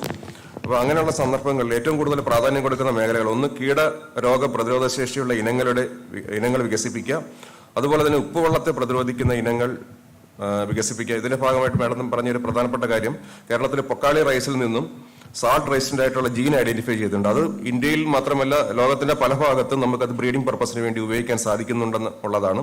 അതോടൊപ്പം തന്നെ ഫോസ്ഫറസ് കുറഞ്ഞ നിലങ്ങളിൽ കൃഷി ചെയ്യാൻ പറ്റിയ ഇനങ്ങളുടെ വികസനം, പിന്നെ അതോടൊപ്പം തന്നെ ഫോർട്ടിഫൈഡ് റൈസ്, വർഷിത പോഷക മൂല്യമുള്ള ഇനങ്ങളുടെ കൂടുതലായിട്ട് ബ്രീഡ് ചെയ്തെടുക്കുക എന്നുള്ളതാണ് ഏറ്റവും പ്രധാനപ്പെട്ട ഒരു കാര്യം. ഇതിന്റെ ഭാഗമായിട്ട് സിങ്കിന്റെ അംശം ഏറ്റവും കൂടുതലുള്ള സിങ്കോ റൈസ് MS, പ്രോട്ടീന്റെ അംശം കൂടുതലുള്ള പ്രോട്ടീസിൻ, സുരഭി എന്ന് പറയുന്ന സിങ്കിന്റെ അംശം കൂടുതലുള്ള വെറൈറ്റി, ഇങ്ങനെയുള്ള വെറൈറ്റീസ് റിലീസ് ചെയ്തിട്ടുണ്ട്. അപ്പോൾ അത് ഈ ഫോർട്ടിഫൈഡ് റൈസ് എന്ന വിഭാഗത്തിലാണ് ഉൾപ്പെടുത്തിയിരിക്കുന്നത്. അതോടൊപ്പം തന്നെ മാഡം പറഞ്ഞ ഏറ്റവും പ്രധാനപ്പെട്ട കാര്യം നമ്മുടെ സാധ്യതകളെ കുറിച്ചാണ്. കേരളത്തിൽ നെൽകൃഷിയുടെ കൂടുതൽ സാധ്യതകളെ കുറിച്ചാണ്. അപ്പോൾ അങ്ങനെ വരുമ്പോഴത്തെ കൂടുതൽ റിസർച്ച് നടത്തേണ്ടുന്നത് നമുക്ക് വിതയ്ക്ക് പറ്റിയ ഇനങ്ങൾ കൂടുതലായിട്ട് ഉൽപ്പാദിപ്പിക്കുക എന്നുള്ളതാണ്. കാരണം നമ്മുടെ എംപ്ലോയ്മെന്റ് തൊഴിലിന് വേണ്ടിയാണ് നമ്മൾ ഏറ്റവും കൂടുതൽ പൈസ ചെലവാക്കുന്നത്. അതുകൊണ്ട് വിതയ്ക്ക് പറ്റിയ ഇനങ്ങൾക്ക് കൂടുതൽ പ്രാധാന്യം കൊടുക്കണം. ഹൈബ്രിഡ് റൈസ് കൂടുതലായിട്ട് നമ്മൾ കർഷകർ അഡോപ്റ്റ് ചെയ്യുന്ന സംവിധാനം ഉണ്ടാകണം. അതിന് കേരളത്തിന് പറ്റിയ കൂടുതൽ ഹൈബ്രിഡ് റൈസ് നമ്മൾ ഉൽപ്പാദിപ്പിക്കേണ്ടിയിരിക്കുന്നു. മറ്റൊരു കാര്യം പറഞ്ഞത് ജനറ്റിക് എഞ്ചിനീയറിംഗ് വഴി, ജീൻ എഡിറ്റിംഗും അങ്ങനെയുള്ള കാര്യങ്ങൾ വഴി കാലാവസ്ഥാ വ്യതിയാനം ചെറുക്കുന്നതിന് പറ്റിയ ഇനങ്ങൾ വികസിപ്പിച്ചെടുക്കുക. അതോടൊപ്പം തന്നെ രോഗപ്രതിരോധ ശേഷി വർദ്ധിപ്പിക്കുന്നതിന് ആവശ്യമായിട്ടുള്ള നല്ല ഇനങ്ങൾ വികസിപ്പിച്ചെടുക്കുക. ഇത് രണ്ടും കൂടുതൽ പ്രാധാന്യം കൊടുക്കേണ്ടിയിരിക്കുന്നു. അതോടൊപ്പം തന്നെ സ്പെഷ്യാലിറ്റി റൈസ് നമ്മൾ എക്സ്പ്ലോയിറ്റ് ചെയ്യാത്തൊരു മേഖലയാണ്. ആ മേഖലയിലേക്കും കൂടുതലായിട്ട് റിസർച്ച് ചെയ്യേണ്ടിയിരിക്കുന്നു. പ്രത്യേകിച്ചും ജീരകശാല, ഗന്ധകശാല, അതുപോലെ ബ്രൗൺ റൈസ്, ബ്ലാക്ക് റൈസ് പോലുള്ള സംവിധാനം, പുതിയ വെറൈറ്റികൾ നമ്മൾ കൂടുതലായിട്ട് കൃഷി ചെയ്യേണ്ട ആവശ്യകത മാഡം ഊന്നി പറഞ്ഞു. അതോടൊപ്പം തന്നെ ജൈവ നെല്ലുൽപാദനം, അപ്പോൾ ഇതിന് നമ്മൾ ഏറ്റവും കൂടുതലായിട്ട് പ്രാധാന്യം കൊടുക്കും. ഇത്രയും കാര്യങ്ങളിലാണ് നീരജ മാഡം കൂടുതലായിട്ട് പ്രാധാന്യം കൊടുത്തുകൊണ്ട് പ്രഭാഷണം പൂർത്തിയാക്കിയത്. Thank you. Thank you sir. അടുത്തതായി ആലപ്പുഴ ജില്ലയിൽ നിന്നുള്ള സംസ്ഥാന കാർഷിക പുരസ്കാര ജേതാവ് ശ്രീ സുജിത് SP വാക്കുകളിലേക്ക്. ആലപ്പുഴ ജില്ലയിലെ യുവ ഹൈടെക് കർഷകനാണ് ശ്രീ സുജിത്ത്. നൂതന കൃഷി സമ്പ്രദായങ്ങൾ അവലംബിച്ച് തന്റെ കൃഷിയിടം ഒരു പരീക്ഷണശാലയാക്കി മാറ്റിയിരിക്കുകയാണ് ഇദ്ദേഹം. ഏകദേശം 50 ഏക്കർ കൃഷിയിടത്തിൽ നെല്ല്, വിവിധയിനം പച്ചക്കറി വിളകൾ, വാഴ, തണ്ണിമത്തൻ എന്നിവ വിജയകരമായി കൃഷി ചെയ്തു വരുന്നു. ഇസ്രായേൽ മോഡൽ കൃഷിരീതി കേരളത്തിൽ ആദ്യമായി അവലംബിച്ചത് ഇദ്ദേഹത്തിന്റെ വാഴത്തോട്ടത്തിലാണ്. കേരളത്തിലെ ഒരു മാതൃകാ കർഷകൻ എന്ന് വിശേഷിപ്പിക്കാവുന്ന ശ്രീ സുജിത്തിനെ സ്നേഹപൂർവ്വം ക്ഷണിക്കുന്നു. നമസ്കാരം. വേദിയിലും സദസ്സിലിരിക്കുന്ന പ്രിയപ്പെട്ടവർ, പല രീതിയിലുള്ള സംസാരം ഇവിടെ കഴിഞ്ഞു. ഹിന്ദി, ഇംഗ്ലീഷ് എല്ലാം കഴിഞ്ഞു. ഇനിയിപ്പോൾ കുറച്ച് നാടൻ സംസാരം നമുക്ക് കേൾക്കാം, ചേർത്തല ഭാഷ. കാർഷിക മേഖലയിലേക്ക് ഞാൻ കടന്നു വരുന്നത് സ്കൂളിൽ പഠിക്കുന്ന കാലത്താണ്. അപ്പം അന്ന് പ്രാരാബ്ധമായിട്ട് ബന്ധപ്പെട്ടാണ് കൃഷിയിലേക്ക് ഞാൻ കടന്നു വരുന്നത്. അപ്പം അന്നൊക്കെ എന്ന് വെച്ചാൽ ഇന്ന് ഈ കാണുന്ന സംവിധാനങ്ങളൊന്നുമില്ല. കുടം കൊണ്ട് കോരി ഒഴിച്ച് വെള്ളമൊഴിക്കുന്നൊരു സിസ്റ്റമാണെന്ന് പ്രധാനമായിട്ടുള്ളത്.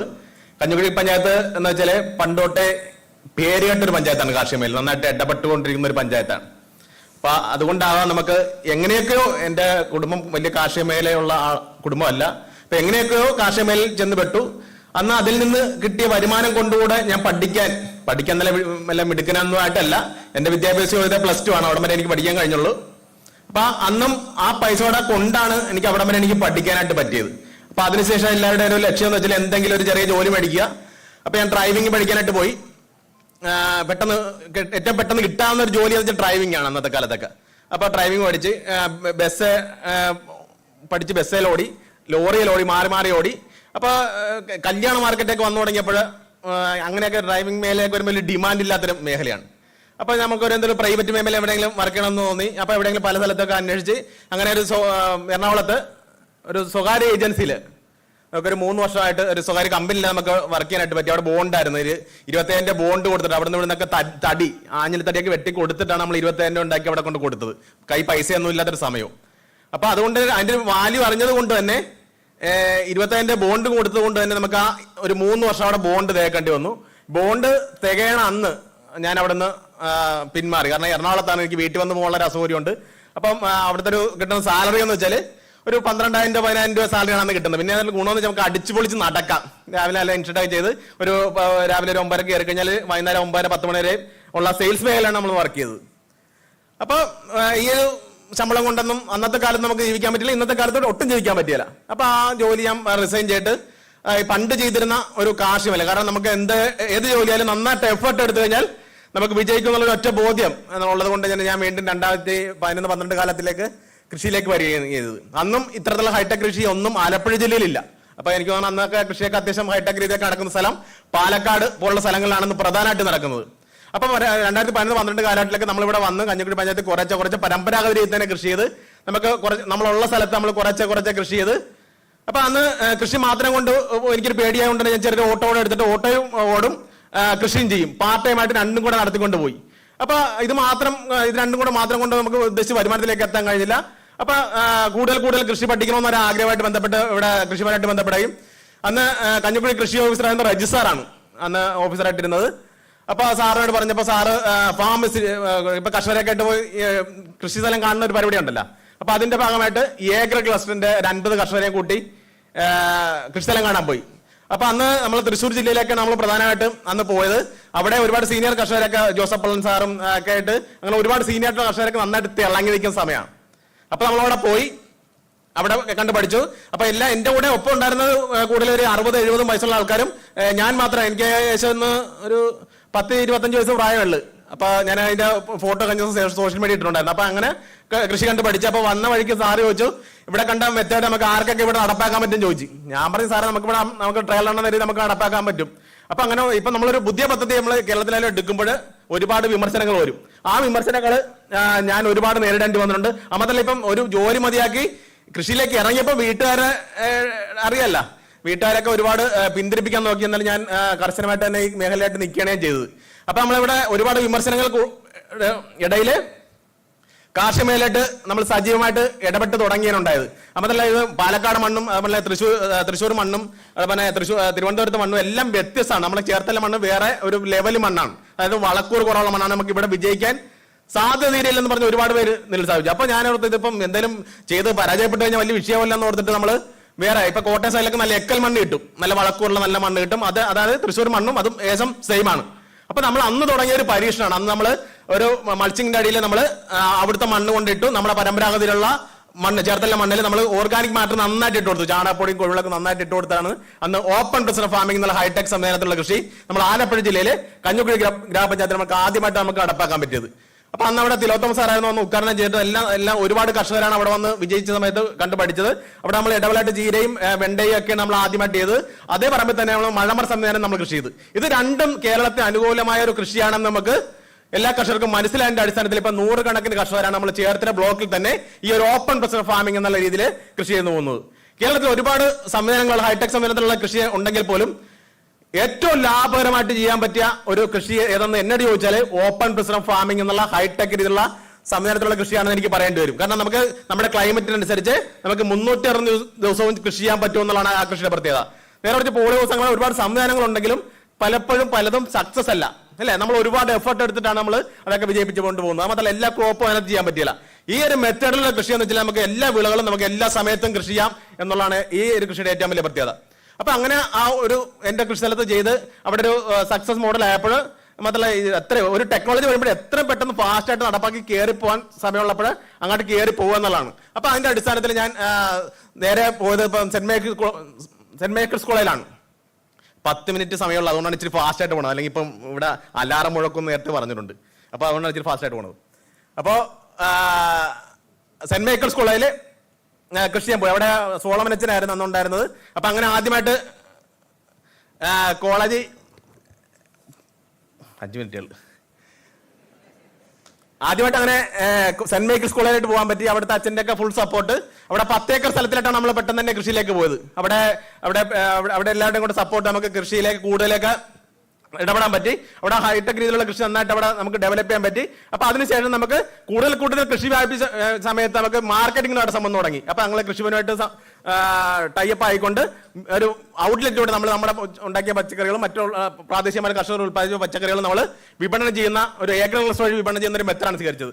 അപ്പൊ നമ്മൾ കൂടുതൽ വിറ്റ് ഒരുപാട് ആവശ്യക്കാരുള്ള മനസ്സിലാക്കി കൂടുതൽ ഉൽപ്പന്നം എന്ന രീതിയിൽ കൂടുതൽ സ്ഥലങ്ങൾ ഏറ്റെടുക്കുകയുണ്ടായി.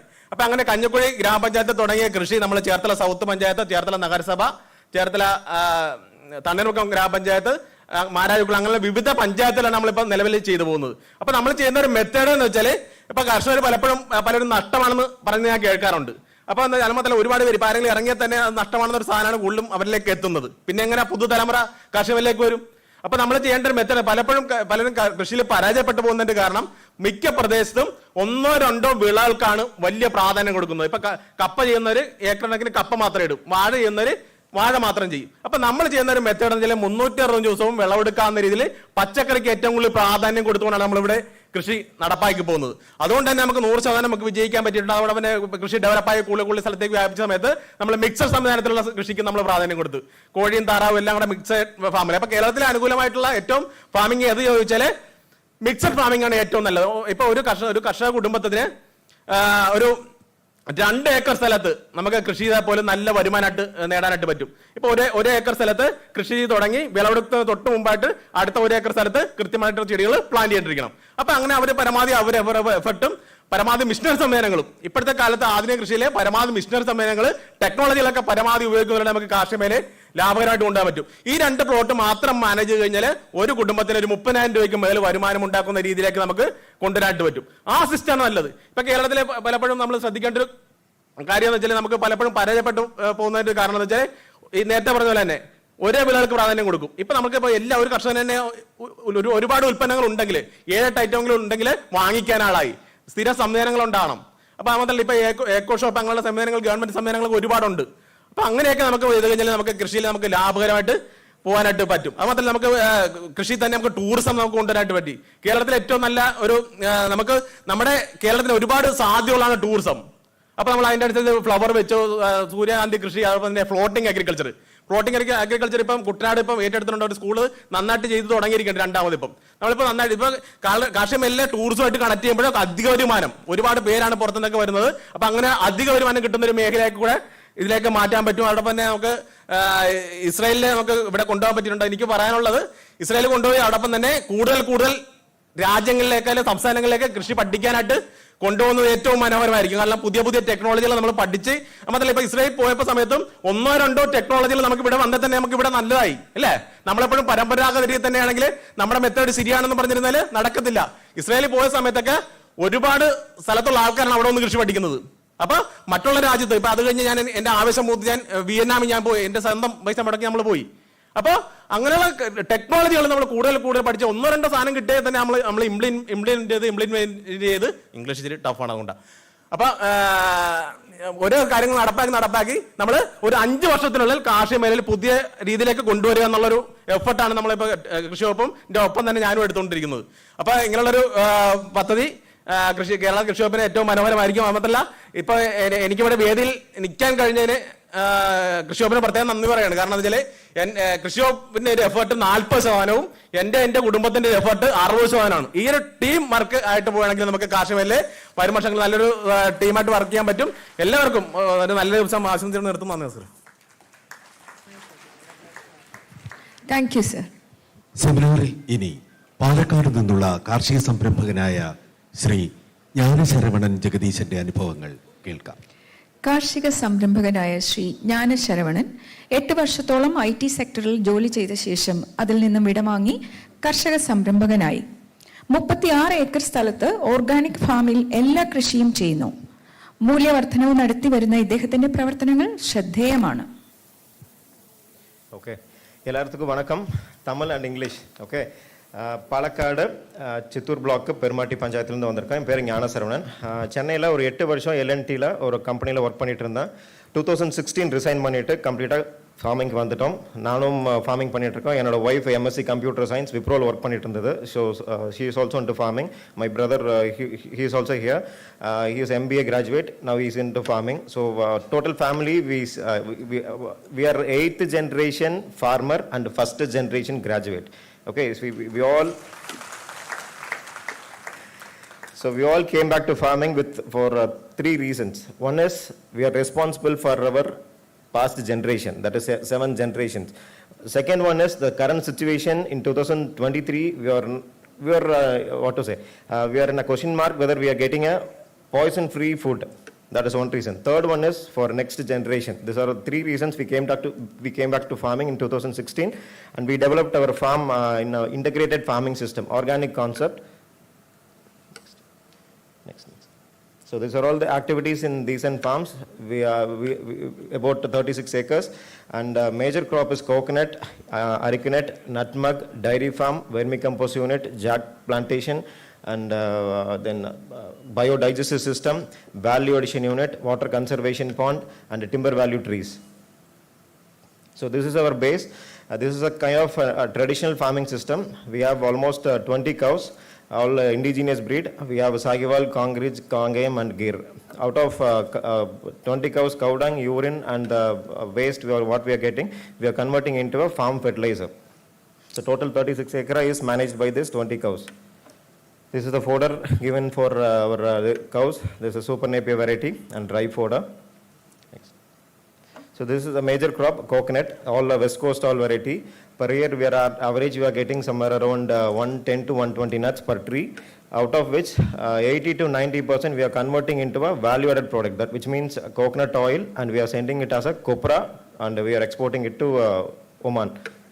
So these are the system we maintain for our coconuts. These are all a mulching system. So there are so many benefits in mulching system. One is increasing microbial content, and then increasing carbon content in soil. Then water management system is maintained here. Mulching system, we follow two kinds of mulching. One is dry mulching. The other one is live mulching. This live mulching, the Danes Sanapa, we are getting it from Krishi Bhavan. So we used to plant it during summer time, April, May, June. Next. So this is a waste management system, vermicompost. Total வந்து 1800 தென்னை இருக்குது, வாழை இருக்குது, ஜாதி, பாக்கு, கொய்யா இந்த மாதிரி இருக்குது. ஸோ ஒவ்வொரு ப்ரொடியூஸும் வேஸ்ட் ஜென்ரேட் பண்ணும். அந்த வேஸ்ட் ரீசைக்கிள் பண்ணாலே நம்மளோட இன்புட் காஸ்ட் கம்மியாகும். So once we recycle all the waste, so it will drastically cut the input cost. Per month we are producing 1.5 ton to 2 tons. These are all consumed for our own farms. Next. So from this point, we are again giving it to soil, the waste management system. All the farm waste is again recycled to as a manure. Next. This is the biodigestive system. இது பார்த்தீங்கன்னா நான் Israel போயிட்டு வந்ததுக்கு அப்புறம் ஒரு develop பண்ண ஒரு system இது. இனிஷியலாக அந்த பஞ்சகாவியம், ஜீவாமிர்தம் இதெல்லாம் டெவலப் பண்ணுறதுக்கு ஒரு ட்ரம்முக்கு 5 பேர் தேவைப்பட்டுச்சு. ஸோ இந்த சிஸ்டம் மூலயமா எனக்கு ஒரு நாளைக்கு 7000 லிட்டர்ஸ் ப்ரொடியூஸ் பண்ண முடியும் வித் ஆட்டோமைசேஷன், சம் மெக்கனைசேஷன். அப்போ 2 விஷயம் நம்மளால பேரலல் எடுத்துகிட்டு போக முடியும். ஒன்று வந்து நம்மளோட traditional knowledge of agriculture plus modern technology, ரெண்டையும் பேரலல் எடுத்துகிட்டு போகக்கூடிய ஒரு சிஸ்டம் தான் அது. ஸோ இது எங்களோட டைரி ஷெட். இது வந்து ஜஸ்ட் ஒரு சின்ன எக்ஸாம்பிள். இது அங்கே டைரி ஷெட் க்ளீன் பண்ணுற போது கம்ப்ளீட் எல்லாமே டைல்யூட் ஆகி ஒரு ஃபஸ்ட்டு ப்ரைமரி கலெக்ஷன் டேங்க் வந்துடும். ப்ரைமரி கலெக்ஷன் டேங்க் வரும்போது எல்லாமே அங்கே ஒரு 7000 லிட்டர்ஸ் நம்ம கலெக்ட் பண்ணிக்க முடியும்.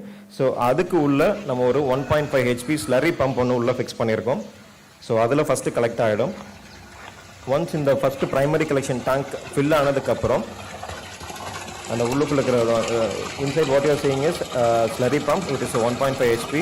Once this primary tank is full, our next. So அந்த tank நிறைஞ்சதுக்கு அப்புறம் rotation கொடுக்கும். So that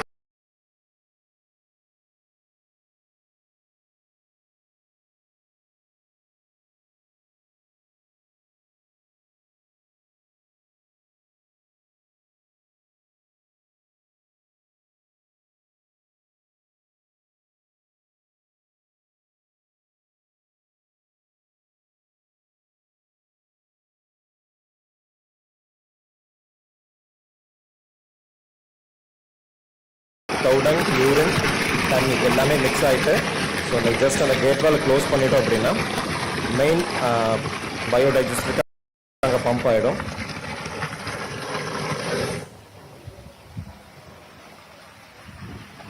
ஸோ இது பயோடைஜஸ்டுக்கு pump.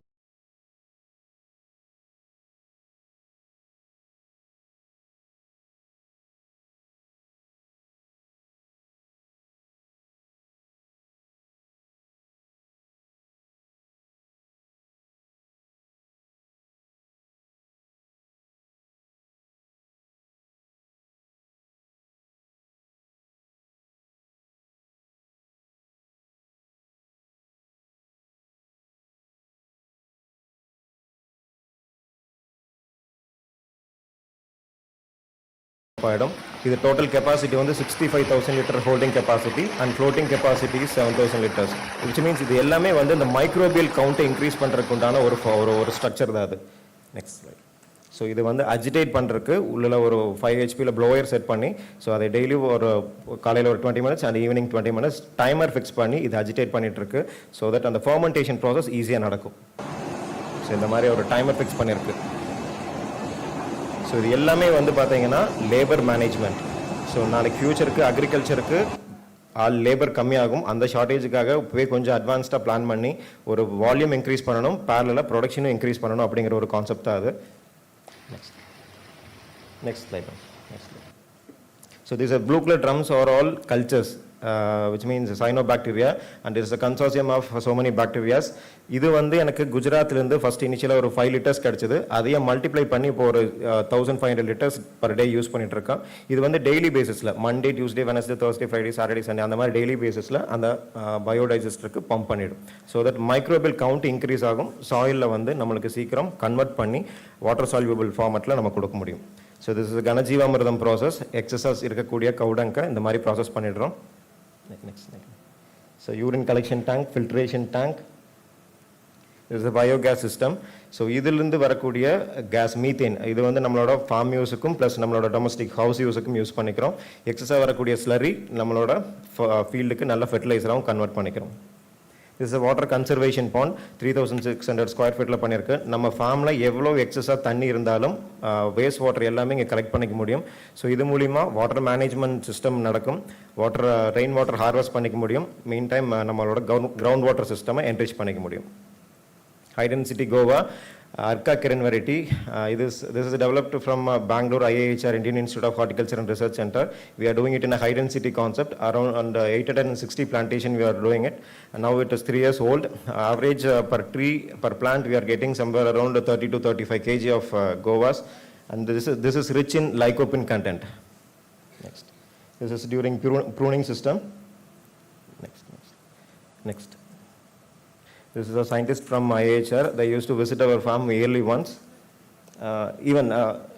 That fruit, guava fruit, we are processing it, and also the leaf, tender leaf, guava tender leaf, we are processing it. So we have a greenhouse dryer in our own farm. So we dry the guava leaf as well as guava fruit.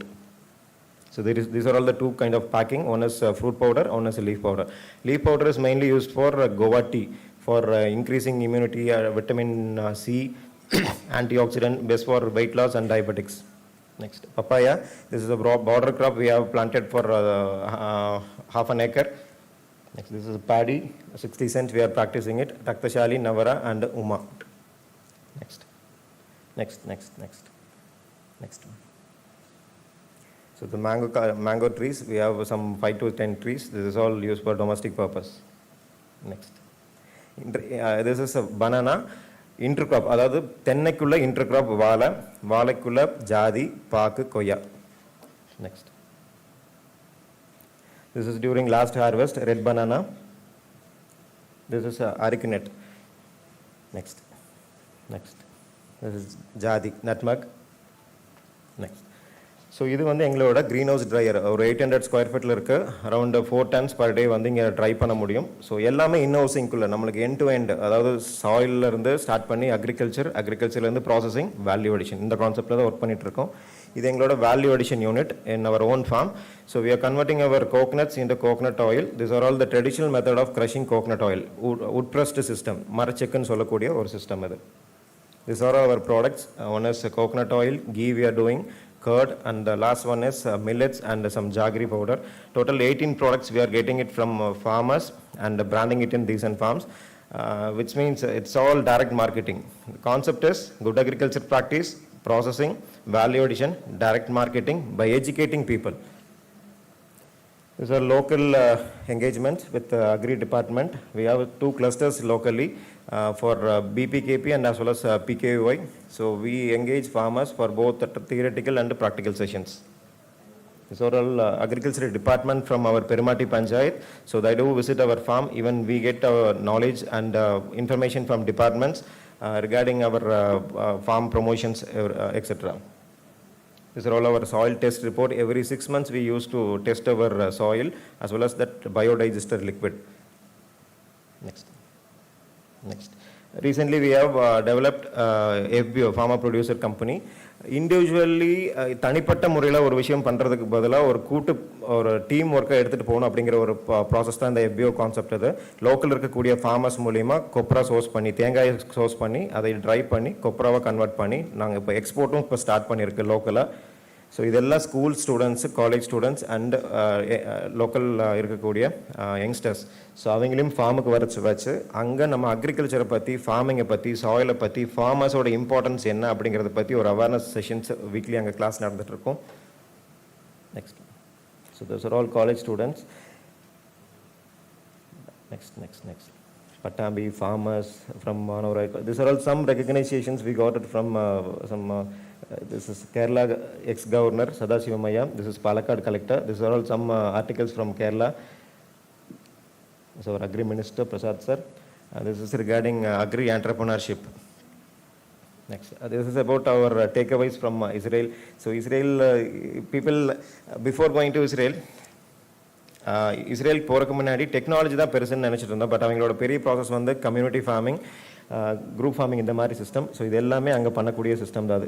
Group farming, good agriculture practice, farmer as an entrepreneur, demand based production, technology support. Next.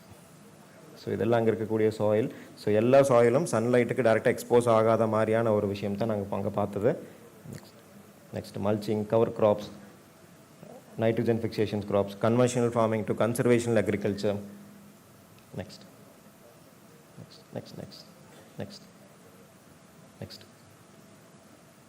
These are all the farmers. இது வந்து farmers run பண்ணக்கூடிய ஒரு farm store. Farmers ஓட unit அவங்க உற்பத்தி பண்ணக்கூடிய vegetables, fruits எல்லாமே ஒரு காமனான பிளாட்ஃபார்மில் கொண்டு வந்து டைரெக்டாக கன்சியூமருக்கு எஜுகேட் பண்ணி இந்த மாதிரியான ஒரு ப்ராசஸ் அங்கே பண்ணிட்டு இருக்காங்க. மினிமம் ப்ராசஸிங் அங்கே நடந்துட்டு இருக்கு. Next level. So this is the previous slide. So இது வந்து வால்கானிக் சென்டர்னு சொல்லிட்டு இஸ்ரேலில் ஒரு ஸ்லைடு பார்த்தது. ஸோ அங்கே பார்க்கும்போது ஸோ இது வந்து அவங்க நம்ம ரிலேட் பண்ணக்கூடிய ஒரு விஷயமா இருந்தது. ஒன்று வந்து reduce external input, pesticides, fertiliser, water and energy. Second வந்து recycle of all organic waste, zero waste management. Third one is conserve soil. Fourth point is design an ecosystem that sustains, supports agriculture, biodiversity and local habitats. Fourth one, increase animal welfare. Next. So எங்களோட கடைசி point இது. So நம்ம எவ்வளோ development வந்தாலும், என்ன நம்ம achieve பண்ணிட்டாலும், எவ்வளோ high yielding varieties வந்தாலும், எவ்வளோ டெக்னாலஜி வந்துட்டாலும், நம்ம எல்லாரும் நம்மளோட பாதுகாப்பு தன்மைக்காகவும், இந்த என்விரான்மெண்ட்டோட பாதுகாப்பு தன்மைக்காகவும், வரக்கூடிய ஜென்ரேஷன்ஸோட ஹெல்த் கான்சியஸாகவும் நம்ம யோசிக்க வேண்டிய விஷயமா இருக்குது. ஸோ இந்த லாஸ்ட் பாயிண்ட் மட்டும் நான் ஹைலைட் பண்ணிக்கிறேன். Science without humanity. ஸோ நம்ம ஹியூமனிட்டியோட எல்லா விஷயத்தையும் எடுத்துகிட்டு போவோம். வருங்கால ஜென்ரேஷன்ஸை நம்ம பாதுகாத்து இந்த விவசாயத்தையும் இந்த ஒரு பிரபஞ்சத்தையும் நம்ம பாதுகாக்கணுங்கிறது வந்து ஃபார்மர்ஸோட கடமையாக நான் யோசிக்கிறேன் இந்த இடத்துல. Next. So this is my last slide. So எந்த மாற்றம் இருந்தாலும் தனிப்பட்ட ஒரு நபர்னால இருந்து ஏற்படக்கூடிய ஒரு விஷயம் நம்மளுக்கு தேவைப்படுது இல்லைங்களா? ஸோ நம்ம தனிப்பட்ட முறையில் நம்ம நிறைய அறிவை தேடிக்கும், நிறைய டிபார்ட்மெண்ட்டில் சப்போர்ட் பண்ணுறதுக்கு இன்றைக்கி நிறைய சயின்டிஸ்ட் இருக்காங்க, ஜீனியர்ஸ் நிறையா இருக்காங்க. ஸோ அவங்க மூலியமாக நல்ல விஷயங்களை எடுத்துகிட்டு இந்த வரக்கூடிய ஜென்ரேஷன்ஸை நம்மளால் பாதுகாக்கணும் அப்படிங்கிற ஒரு நல்ல ஒரு வாய்ப்பு தந்த அக்ரிகல்ச்சர் டிபார்ட்மெண்ட், மினிஸ்டர் எல்லாத்துக்கும் இந்த நேரத்தில் என்னோட நன்றியை தெரிவிச்சுக்கிறேன். நன்றி. தேங்க்யூ. Thank you sir. അടുത്തത് ചോദ്യോത്തരവേളയാണ്. സമയപരിമിതി മൂലം പ്രസക്തമായ ചോദ്യങ്ങൾ മാത്രമാണ് ഉൾപ്പെടുത്തിയിരിക്കുന്നത്. The next session is earmarked for discussion. Dr. Chris Jackson, we have received a question for you from the audience. We request you to kindly provide a reply for the same.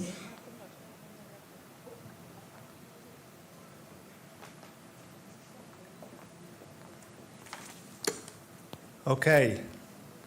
I've received two questions, so I shall address them both to the best of my ability. The first question was from Dr. Sridhar, if I've got that surname correct. And the question was, when I was talking about the Ag GDP Plus, this larger measurement of the food system beyond just agriculture, what kind of interventions or measures would help to expand that share of the off-farm food system economy? So let me give you a couple of examples. And this is what we're exactly supporting here in Kerala alongside the Department of Agriculture and in fact the Department of Industry. So the first example is we see a very fragmented value chains in agriculture. This is of course not unique to Kerala. This is a challenge of agriculture across the world. And one of the ways that we have had some actually considerable success in helping to integrate farmers into more profitable markets And the way that they are more profitable for farmers is because they are selling into agribusinesses that do processing and value addition. Excuse me.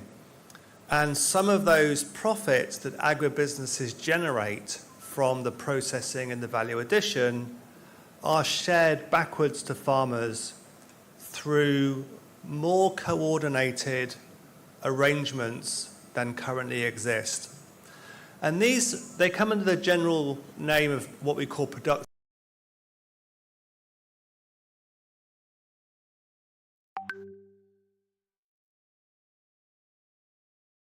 partnerships or productive alliances. And instead of an agribusiness going and buying whatever they find on the market from whoever is selling it that particular day, there's a longer term arrangement between producers, farmers, perhaps through FPCs, farmer producer companies, perhaps through societies, perhaps through cooperatives, but some arrangement between the farmers or the group of farmers on the one hand, the agribusiness entrepreneur on the other hand, and oftentimes these are essentially sponsored by the government sector. So it's a tripartite. And these productive partnerships or productive alliances can help to increase the overall value of this particular value chain in whatever commodity, whatever crop it is, by coordinating that relationship between producers and processors. The processors make more money, they are facing less risk, they are guaranteed their supply, they are able to process more, they lose less waste, and some of that benefit in terms of profits and revenues is shared with the farmers.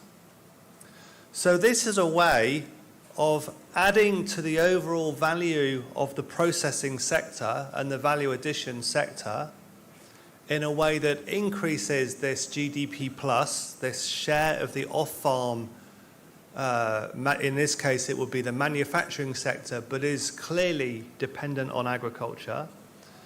So it increases the size of this off-farm Ag GDP plus, but it does so in a way that directly benefits farmers because they share in the benefits through this arrangement. So this is one intervention which can help to increase the size of this off-farm but agricultural dependent food system that I was talking about earlier. The second is to cluster processes in geographically concentrated areas that we sometimes call agri-parks or food parks. And you already are doing this in Kerala, and there's some good examples, especially at the larger scale with Kinfra. But this principle of trying to cluster agribusinesses and companies together to help them be more efficient in what they do, and therefore to help them do more of it, is also a successful way of adding to the size of this food sector beyond processing. And again, the government is doing that to a degree, and we're supporting them through this new project that we're preparing alongside the government to do more of this, not just at the large scale that Kinfra already does it, but also adopt the same approach but in smaller scales. Smaller scales, closer to farmers, in the rural areas, and not so much concentrated in the large cities as Kinfra currently is. So those are two ways of helping to bolster and expand this food system activity, value addition and processing, in a very concrete way, but in a way that directly benefits farmers and shares some of those benefits with them. So I hope that answers the first question from Dr. Sridhar. The second question was from Dr. Suja, if I've got that, read that correct, which was asking, in the slide that I presented about the impact of climate change on productivity, there were a couple of crops where the impact of climate change was positive. First of all, well spotted. I'm glad somebody was paying attention. But secondly, and more importantly, that's not a mistake. There is some evidence that in some agroecological zones, for some crops, the changing weather pattern in particular can make those locations more conducive to crop production. And therefore, there is actually a positive impact of climate change on productivity. This is most typically seen, for example, in mountainous regions where, as the weather warms up with climate change, you can start growing crops at a higher elevation. So that's just one example. So there are some examples where climate change will actually improve productivity. But I would make two observations on this. One is it will be extremely microclimate specific. So I think it would be, we should be very cautious about basing a strategy on this. And secondly, the climate change models and the way that those climate change models are then aligned with crop productivity models is, of course, to the best of the scientists' ability, but includes a lot of assumptions and generalizations. So while we get a general sense of the direction of travel from climate change, I think there's a high degree of margin of error in these specific productivity predictions, if you like. So again, be wary of basing a strategy on it. But in general, indeed, as I said, there are some examples where productivity of specific crops in specific agroecological regions or zones may be expected to increase with climate change. And that was one example from this All India work that IFPRI have been doing. So I hope that answers that second question. If you have any follow-up, then I'll be here after the session finishes, so come and grab me and we can follow up that discussion. Thank you.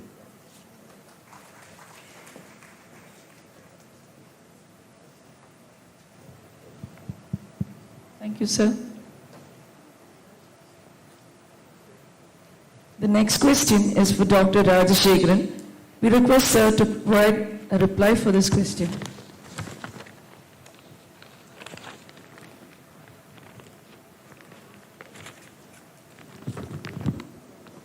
ചോദ്യം doctor Suja CTCRI എന്നാണ്.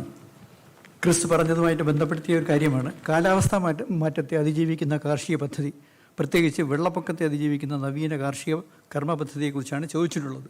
എനിക്ക് 10 മിനിറ്റേ അനുവദിച്ച് ഉണ്ടായിരുന്നുള്ളൂ. 9 slide കാണിക്കാനേ സമയമുണ്ടായിരുന്നുള്ളൂ. കൃഷി വകുപ്പ് ഇതുമായി ബന്ധപ്പെട്ട കുറേ പദ്ധതികൾ നടപ്പിലാക്കുന്നുണ്ട്, കുറേ ടെക്നോളജികൾ നടപ്പിലാക്കുന്നുണ്ട് വെള്ളപ്പൊക്കവുമായി ബന്ധപ്പെട്ട്. ബഹുമാനപ്പെട്ട APC അവതരിപ്പിച്ചതിൽ അടുത്ത വർഷം വരാൻ പോകുന്ന world bank project climate resilient അഗ്രികൾച്ചറുമായിട്ട് ബന്ധപ്പെട്ടതാണ്.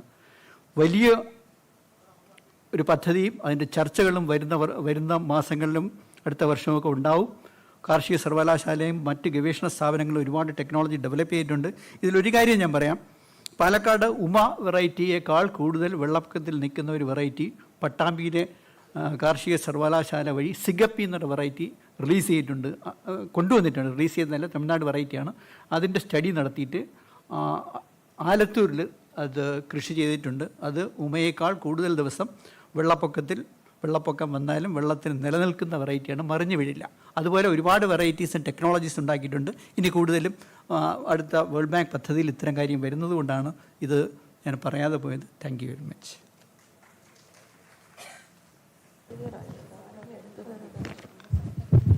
Thank you sir.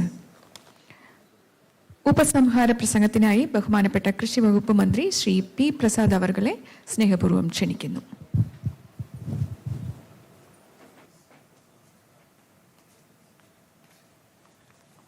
ബഹുമാന്യരെ, നമ്മുടെ സെമിനാറിൻ്റെ സമയം പൂർണ്ണമായിരിക്കുകയാണ്. 1:30 വരെയാണ്. അവിടെ ഞാനൊരു ഉപസംഹാരം കൂടുതലായി സംസാരിക്കാൻ മുതിരുന്നില്ല. നമ്മുടെ സെമിനാറിൽ നല്ലവണ്ണം കാര്യങ്ങൾ ഇവിടെ അവതരിപ്പിച്ചിട്ടുണ്ട്. Shri KC Bansal, doctor Chris Jackson, doctor Rajasekharan, Shrimati C. Vidya, doctor Kadambot Siddique, Shri Cao Duc Phat, Shrimati CV Neeraja, Shri Sujith, Shri Gnanasaravanan എന്നിവർ വിവിധ വിഷയങ്ങളെ സംബന്ധിച്ചിവിടെ സംസാരിച്ചു. കൃഷി വകുപ്പിൻ്റെ പ്രിൻസിപ്പൽ സെക്രട്ടറിയും കേരള കാർഷിക സർവകലാശാലയുടെ വൈസ് ചാൻസലറുമായ ഡോക്ടർ അശോകും ശ്രീമതി ആരതിയും ശ്രീ സാജു സുരേന്ദ്രനുമെല്ലാം വകുപ്പുമായി ബന്ധപ്പെട്ട ചില പേപ്പറുകളുടെയും പ്രസൻറ്റേഷൻ നടത്തി. അതിൻ്റെ എല്ലാം ഒരു കണ്ടന്റിനെ കുറിച്ച് ഞാൻ പ്രത്യേകിച്ച് ഇവിടെ പറയുന്നില്ല, നിങ്ങളത് കേട്ടുകൊണ്ടിരുന്നവരെല്ലാമാണ്. കേരളീയം എന്ന പരിപാടി ഒരു പുതിയ കേരളത്തിൻ്റെ രംഗത്തേക്ക് നമുക്ക് വീണ്ടും നല്ലവണ്ണം മുന്നോട്ട് പോകുന്നതിനുള്ള അഭിപ്രായങ്ങളും നിർദ്ദേശങ്ങളൊക്കെ സ്വരൂപിക്കുന്നതിൻ്റെ കൂടി ഭാഗമായിട്ടാണ്. കാർഷിക കേരളത്തിന് സംസ്ഥാന കൃഷി വകുപ്പ് കൃത്യമായ ഇടപെടലുകൾ നടത്തും എന്ന കാര്യം പ്രത്യേകമായി പറയട്ടെ. ഇതിന് സമഗ്രമായ പദ്ധതികൾ ആവിഷ്കരിക്കും. ആ പദ്ധതികൾ ആവിഷ്കരിക്കുമ്പോൾ കേരളത്തിൻ്റെ എല്ലാ ജില്ലകളിലുമുള്ള എല്ലാ മേഖലയിലുമുള്ള കർഷകരുമായി ആശയവിനിമയം നടത്തിക്കൊണ്ടായിരിക്കും പരമ്പരാഗതമായ അറിവുകളെയും ശാസ്ത്രീയമായ അറിവുകളെയുമെല്ലാം സമന്വയിപ്പിച്ചുകൊണ്ട് കൃത്യമായ എന്നവണ്ണം പദ്ധതികൾ ആവിഷ്കരിച്ച് അതിനായി നടപ്പിലാക്കും. നാടനിനങ്ങളുടെ കണ്ടെത്തലും സംരക്ഷണവും പ്രോത്സാഹനവുമെല്ലാം നമുക്ക് സ്വീകരിക്കേണ്ട പ്രധാനപ്പെട്ട കാര്യമാണ്. അതെല്ലാം ഉണ്ടാവും. ശാസ്ത്ര സാങ്കേതികവിദ്യയുടെ മുന്നേറ്റങ്ങളുടെ മുമ്പിൽ മുഖം തിരിഞ്ഞു നിൽക്കില്ല. അതോടൊപ്പം തന്നെ വൻകിട കോർപ്പറേറ്റുകളുടെ ലാഭക്കൊതിക്ക് മുമ്പിൽ കർഷകരെ എറിഞ്ഞു കൊടുക്കാനും നമുക്ക് സാധിക്കില്ല. ശാസ്ത്ര സാങ്കേതികവിദ്യയുടെ രീതികളെല്ലാം എപ്രകാരമായിരിക്കണം നമുക്ക് നടപ്പിലാക്കേണ്ടത് എന്നതിനെക്കുറിച്ചും അതിന് കേരളത്തിന് അനുയോജ്യമായ രീതിയിൽ അത് കേരളത്തിൽ നടപ്പിലാക്കുന്ന കാര്യത്തിൽ ഒരു വൈമനസ്യവും വൈമുഖ്യവും കാണിക്കുകയും ഇല്ല. ചെറുകിട കർഷകരെ പ്രോത്സാഹിപ്പിക്കേണ്ടത് അനിവാര്യമാണ്. ഇപ്പോൾ കാലാവസ്ഥാ വ്യതിയാനത്തെക്കുറിച്ച് നിരവധിയായ ആളുകളോട് സംസാരിക്കുന്നുണ്ടായിരുന്നു. അതിനെ കണക്കിലെടുത്തുകൊണ്ടുള്ള കൃഷി, കാർബൺ ന്യൂട്രൽ അഗ്രികൾച്ചറിൻ്റെ കാര്യം ഉൾപ്പെടെ പറഞ്ഞു. കേര പദ്ധതിയിലേക്ക് വരുമ്പോൾ ഈ കാര്യത്തിൽ കൂടുതലായ ഇടപെടൽ തീർക്കാൻ കഴിയുമെന്ന് തന്നെയാണ് കണക്കാക്കുന്നത്. പല രാജ്യങ്ങളിലും നടപ്പിലായിക്കൊണ്ടിരുന്ന രീതികൾ നമുക്ക് അനുകരണീയമായ മാതൃകകളുണ്ട്. അതെല്ലാം നേരിട്ട് കണ്ട് മനസ്സിലാക്കിയതിൻ്റെ കാര്യങ്ങളോടെ പറഞ്ഞിട്ടുണ്ട്. കൂടുതലായി അനുകരണീയമായ മറ്റു മാതൃകകൾ സ്വീകരിക്കാൻ കഴിയുന്നതെല്ലാം നമ്മൾ സ്വീകരിക്കുകയും ചെയ്യും. കാർഷിക പാരിസ്ഥിതിക മേഖലയെ അടിസ്ഥാനമാക്കിയുള്ള ഒരു കൃഷിയുടെ പാക്കേജ് ഓഫ് പ്രാക്ടീസ് കേരള കാർഷിക സർവകലാശാലയുടെ മുൻകൈയിൽ തന്നെ അത് ഉണ്ടാവും. KAU തയ്യാറാക്കും. ജൈവ കൃഷിയുടെ ഒരു ജൈവ POPയും KAU തയ്യാറാക്കി അത് നമുക്ക് കേരളത്തിൽ നടപ്പിലാക്കാനുണ്ട്. എനിക്ക് ഭയങ്കരമായ ഒരു സന്തോഷമുള്ള എന്താണെന്ന് ചോദിച്ചു കഴിഞ്ഞാൽ, സാധാരണ സർവകലാശാലയുടെ VC ആണ് ഡോക്ടർ അശോകും.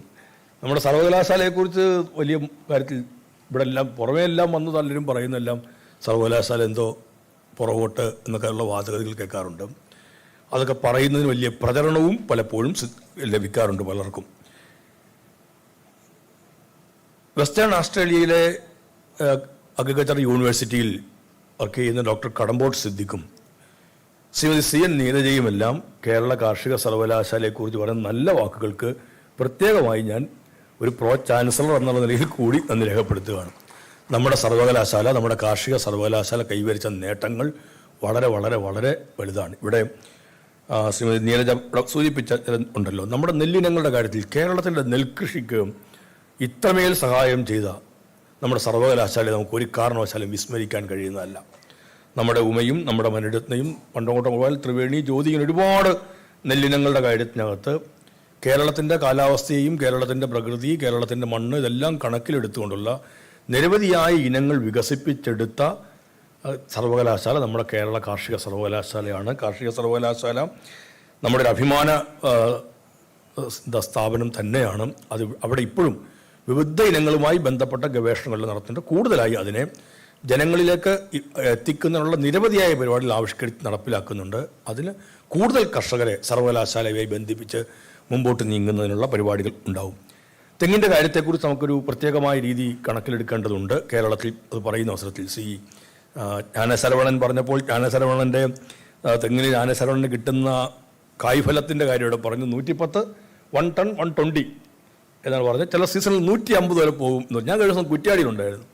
കുറ്റ്യാടിയിൽ ഞങ്ങൾ യോഗം ചേരുമ്പോൾ കുറ്റ്യാടിയിലെ MLA KP ഉമ്മദുട്ടി മാസ്റ്റർ അടക്കമുള്ള ഞങ്ങൾ യോഗം ചേരുമ്പോൾ അവിടെ ഒരു വളരെ ശരാശരി കുറ്റ്യാടി തെങ്ങിൻ തൈയാണല്ലോ നമ്മൾ ഏറ്റവും കൂടുതൽ പറയുന്നത്, WCT വെസ്റ്റ് കോസ്റ്റ് സ്റ്റാൾ, അവിടെ പറഞ്ഞ 51 ശരാശരി എന്ന് പറയുന്നത്. അപ്പോൾ ഞങ്ങൾ അവിടെ തീരുമാനിച്ചത് ഈ ശരവണൻ്റെ തെങ്ങിൻ തോട്ടത്തിലേക്ക് ഉൾപ്പെടെ നമ്മുടെ കർഷകരും കൃഷി ഉദ്യോഗസ്ഥരുടെ സംഘത്തെ അയക്കുന്നതിന് കുറ്റ്യാടിയിൽ നിന്നുള്ള കർഷകരെ അടക്കം അയച്ച് എങ്ങനെയാണ് അവിടെ ചെയ്തുകൊണ്ടിരിക്കുന്നത് നേരിട്ട് മനസ്സിലാക്കിക്കൊണ്ട് കുറ്റ്യാടിയിൽ അവിടെ നമുക്ക് അല്ലെങ്കിൽ തെങ്ങ് കൃഷി നല്ലവണ്ണം നടത്തുന്ന ഇതുകൊണ്ട് മാത്രം വരുമാനം കൊണ്ട് മാത്രം ജീവിക്കുന്ന നൂറുകണക്കിന് ആയിരക്കണക്കിന് കർഷകർ കേരളത്തിലുണ്ട്. അപ്പോൾ ഇവിടെ നാളികേരത്തിൻ്റെ വില കുറയുമ്പോൾ നമ്മൾ വല്ലാതെ ബുദ്ധിമുട്ടുകയും പ്രയാസപ്പെടുകയും ചെയ്യും. ഉൽപ്പാദനം അവിടെയുള്ള 51 നിന്ന് 100 എത്തിച്ചാൽ തന്നെയും നമുക്ക് എത്രമാത്രം വലിയ വർധനവും വരുമാനത്തിലെ വർധന കൂടി ആലോചിച്ച് നോക്കുക.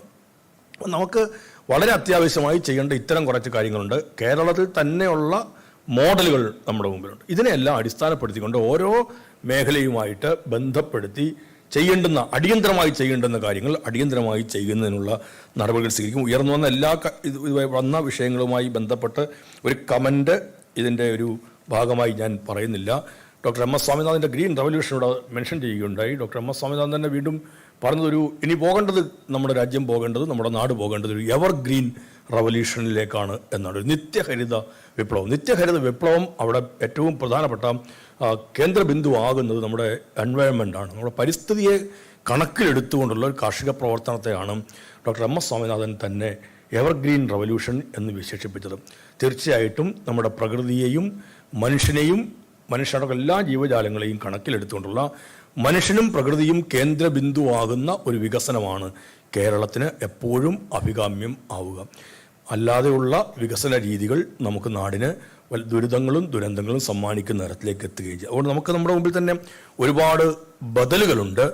ആ ബദലുകൾ മുതലാളിത്ത വികസന രീതിയുടെ ബദലുകളെല്ലാം നമുക്ക് സ്വീകരിക്കാൻ കഴിയുന്ന ഒരുപാട് ബദലുകളെയാണ് ഇവിടെ കർഷകരടക്കമുള്ള ചെറുപ്പക്കാരായ കർഷകർ എപ്പോഴും പറയുന്നത്. നമുക്കൊരു 60 വയസ്സിന് മുകളിലുള്ള 70 വയസ്സാണ് എല്ലാവരും കർഷകർ പറഞ്ഞത്. ആ നിരയിൽ അങ്ങറ്റം മുൻനിരയിൽ നമ്മുടെ അറ്റത്താണ് അവർ ഇരിക്കുന്നതെങ്കിലും ആ 3 പേരും ശ്രീവിദ്യയും ശരവണനും സുജിത്തും ആ 3 പേരും 50 വയസ്സിൽ താഴെയുള്ള 3 ചെറുപ്പക്കാരായ കർഷകരാണ് എന്നുള്ളതും അവരുടെ വിജയകഥകൾ അവർ മാത്രമല്ല ഒരുപാട് വിജയകഥകളുണ്ട്. കൃഷി വകുപ്പ് ഒരു 100 സ്ത്രീകളുടെ സക്സസ് സ്റ്റോറീസ് പ്രസിദ്ധീകരിക്കാൻ തീരുമാനിച്ചിരുന്നു. പക്ഷെ 100 എന്നുള്ളത് 500 500 ഇപ്പോൾ 1000 1000 കൊണ്ട് ഞങ്ങൾ നിർത്തുന്നത് ബുക്കിൻ്റെ വലിപ്പത്തിൻ്റെ പ്രശ്നം കൊണ്ട് മാത്രമായിരിക്കും. അടുത്തിടെ തന്നെ അത് പ്രസിദ്ധീകരിക്കും. ഒരുപാട് വിജയകഥകൾ നമ്മുടെ നാട്ടിലുണ്ട്. ആ വിജയകഥകൾ മറ്റുള്ള കർഷകരിലേക്കും എത്തിക്കേണ്ടതുണ്ട്. കേരളീയത്തിൻ്റെ ഭാഗമായി ഈ സെമിനാർ സംഘടിപ്പിക്കാൻ നമുക്ക് ഇതേപോലെ ശങ്കരനാരായണൻ തമ്പി മെമ്പേഴ്സ് ലോഞ്ച് തന്നെ നമുക്ക് കൃഷി വകുപ്പ് അനുഭവിച്ചു. നല്ല പങ്കാളിത്തം എല്ലാ മേഖലകളിൽ നിന്നും ഇതിനുണ്ടായി. നിറഞ്ഞ സന്തോഷമുണ്ട്. ഈ സെമിനാർ കേവലമായൊരു സെമിനാർ എന്ന തരത്തിൽ മാത്രം ആവുന്നതല്ല. ഇവിടെ ഉയർന്നു വന്ന ആശയങ്ങൾ സ്വീകരിക്കാൻ കഴിയുന്നവയാണ് മിക്കവാറും എല്ലാം തന്നെയും. അതെല്ലാം ചേർത്ത് വെച്ചുകൊണ്ട് എങ്ങനെ ഇത് കേരളത്തിൽ നടപ്പിലാക്കാൻ കഴിയും എന്നതിനുള്ള ഒരു പരിപാടി കൃഷി വകുപ്പ് ഉടൻ തന്നെ ഇക്കാര്യത്തിൽ നവംബർ മാസത്തിൽ തന്നെ ഇതുമായി ബന്ധപ്പെട്ട് ഉയർന്ന പുതിയ നിർദ്ദേശങ്ങളടക്കം സ്വീകരിക്കുന്നതിനുള്ള ഒരു ആക്ഷൻ പ്ലാൻ തയ്യാറാക്കും എന്നുകൂടി നിങ്ങളുടെ മുമ്പാകെ അറിയിച്ചുകൊണ്ട് ഞാൻ എൻ്റെ വാക്കുകൾ അവസാനിപ്പിക്കുന്നു. നന്ദി, നമസ്കാരം. നന്ദി സർ. കൃതജ്ഞത അർപ്പിച്ച് സംസാരിക്കുന്നതിനായി കൃഷി വകുപ്പ് ഡയറക്ടർ ഇൻചാർജ് ശ്രീ ജോർജ് സെബാസ്റ്റ്യൻ അവരെ വിനയപൂർവ്വം ക്ഷണിക്കുന്നു. ബഹുമാനപ്പെട്ട കൃഷി വകുപ്പ് മന്ത്രി, കർഷക സുഹൃത്തുക്കളെ, ഉദ്യോഗസ്ഥരെ, ബഹുമാന്യരെ, കേരള സർക്കാരിൻ്റെ കേരളീയം എന്ന ബൃഹത് പരിപാടിയുടെ ഭാഗമായി ഇന്നിവിടെ നടന്ന കാർഷിക സെമിനാർ പങ്കെടുത്തവർക്ക് നന്ദി പറയുകയാണെന്ന് എൻ്റെ ഒരു കടമ. നമ്മുടെ ആദരണീയനായ കൃഷി വകുപ്പ് മന്ത്രി ശ്രീ പി പ്രസാദ് സാർ അവர்களാണ് ഈ സെമിനാറിൻ്റെ അധ്യക്ഷത വഹിച്ചത്. കർഷകർക്കും ഉദ്യോഗസ്ഥർക്കും ഒരുപോലെ പ്രചോദനമേകുന്ന വാക്കുകളാണ് നമ്മൾ സാറിൽ നിന്ന് കേട്ടത്. ക്യാപ്കോ, വാം, ഞങ്ങളും കൃഷിയിലേക്ക്, പോഷക സമൃദ്ധി മിഷൻ എന്നിങ്ങനെ വിവിധങ്ങളായ പദ്ധതികളാണ് അദ്ദേഹത്തിൻ്റെ നേതൃത്വത്തിൽ നടപ്പിലാക്കി വരുന്നത്. അദ്ദേഹത്തോടുള്ള നന്ദി നിങ്ങളുടെ ഏവരുടെയും പേരിലും കൃഷി വകുപ്പിൻ്റെ പേരിലും ഞാൻ അർപ്പിച്ചുകൊള്ളുന്നു. വകുപ്പ് തല വിഷയം അവതരിപ്പിച്ച കൃഷി വകുപ്പിൻ്റെ പ്രിൻസിപ്പൽ സെക്രട്ടറിയും APCയും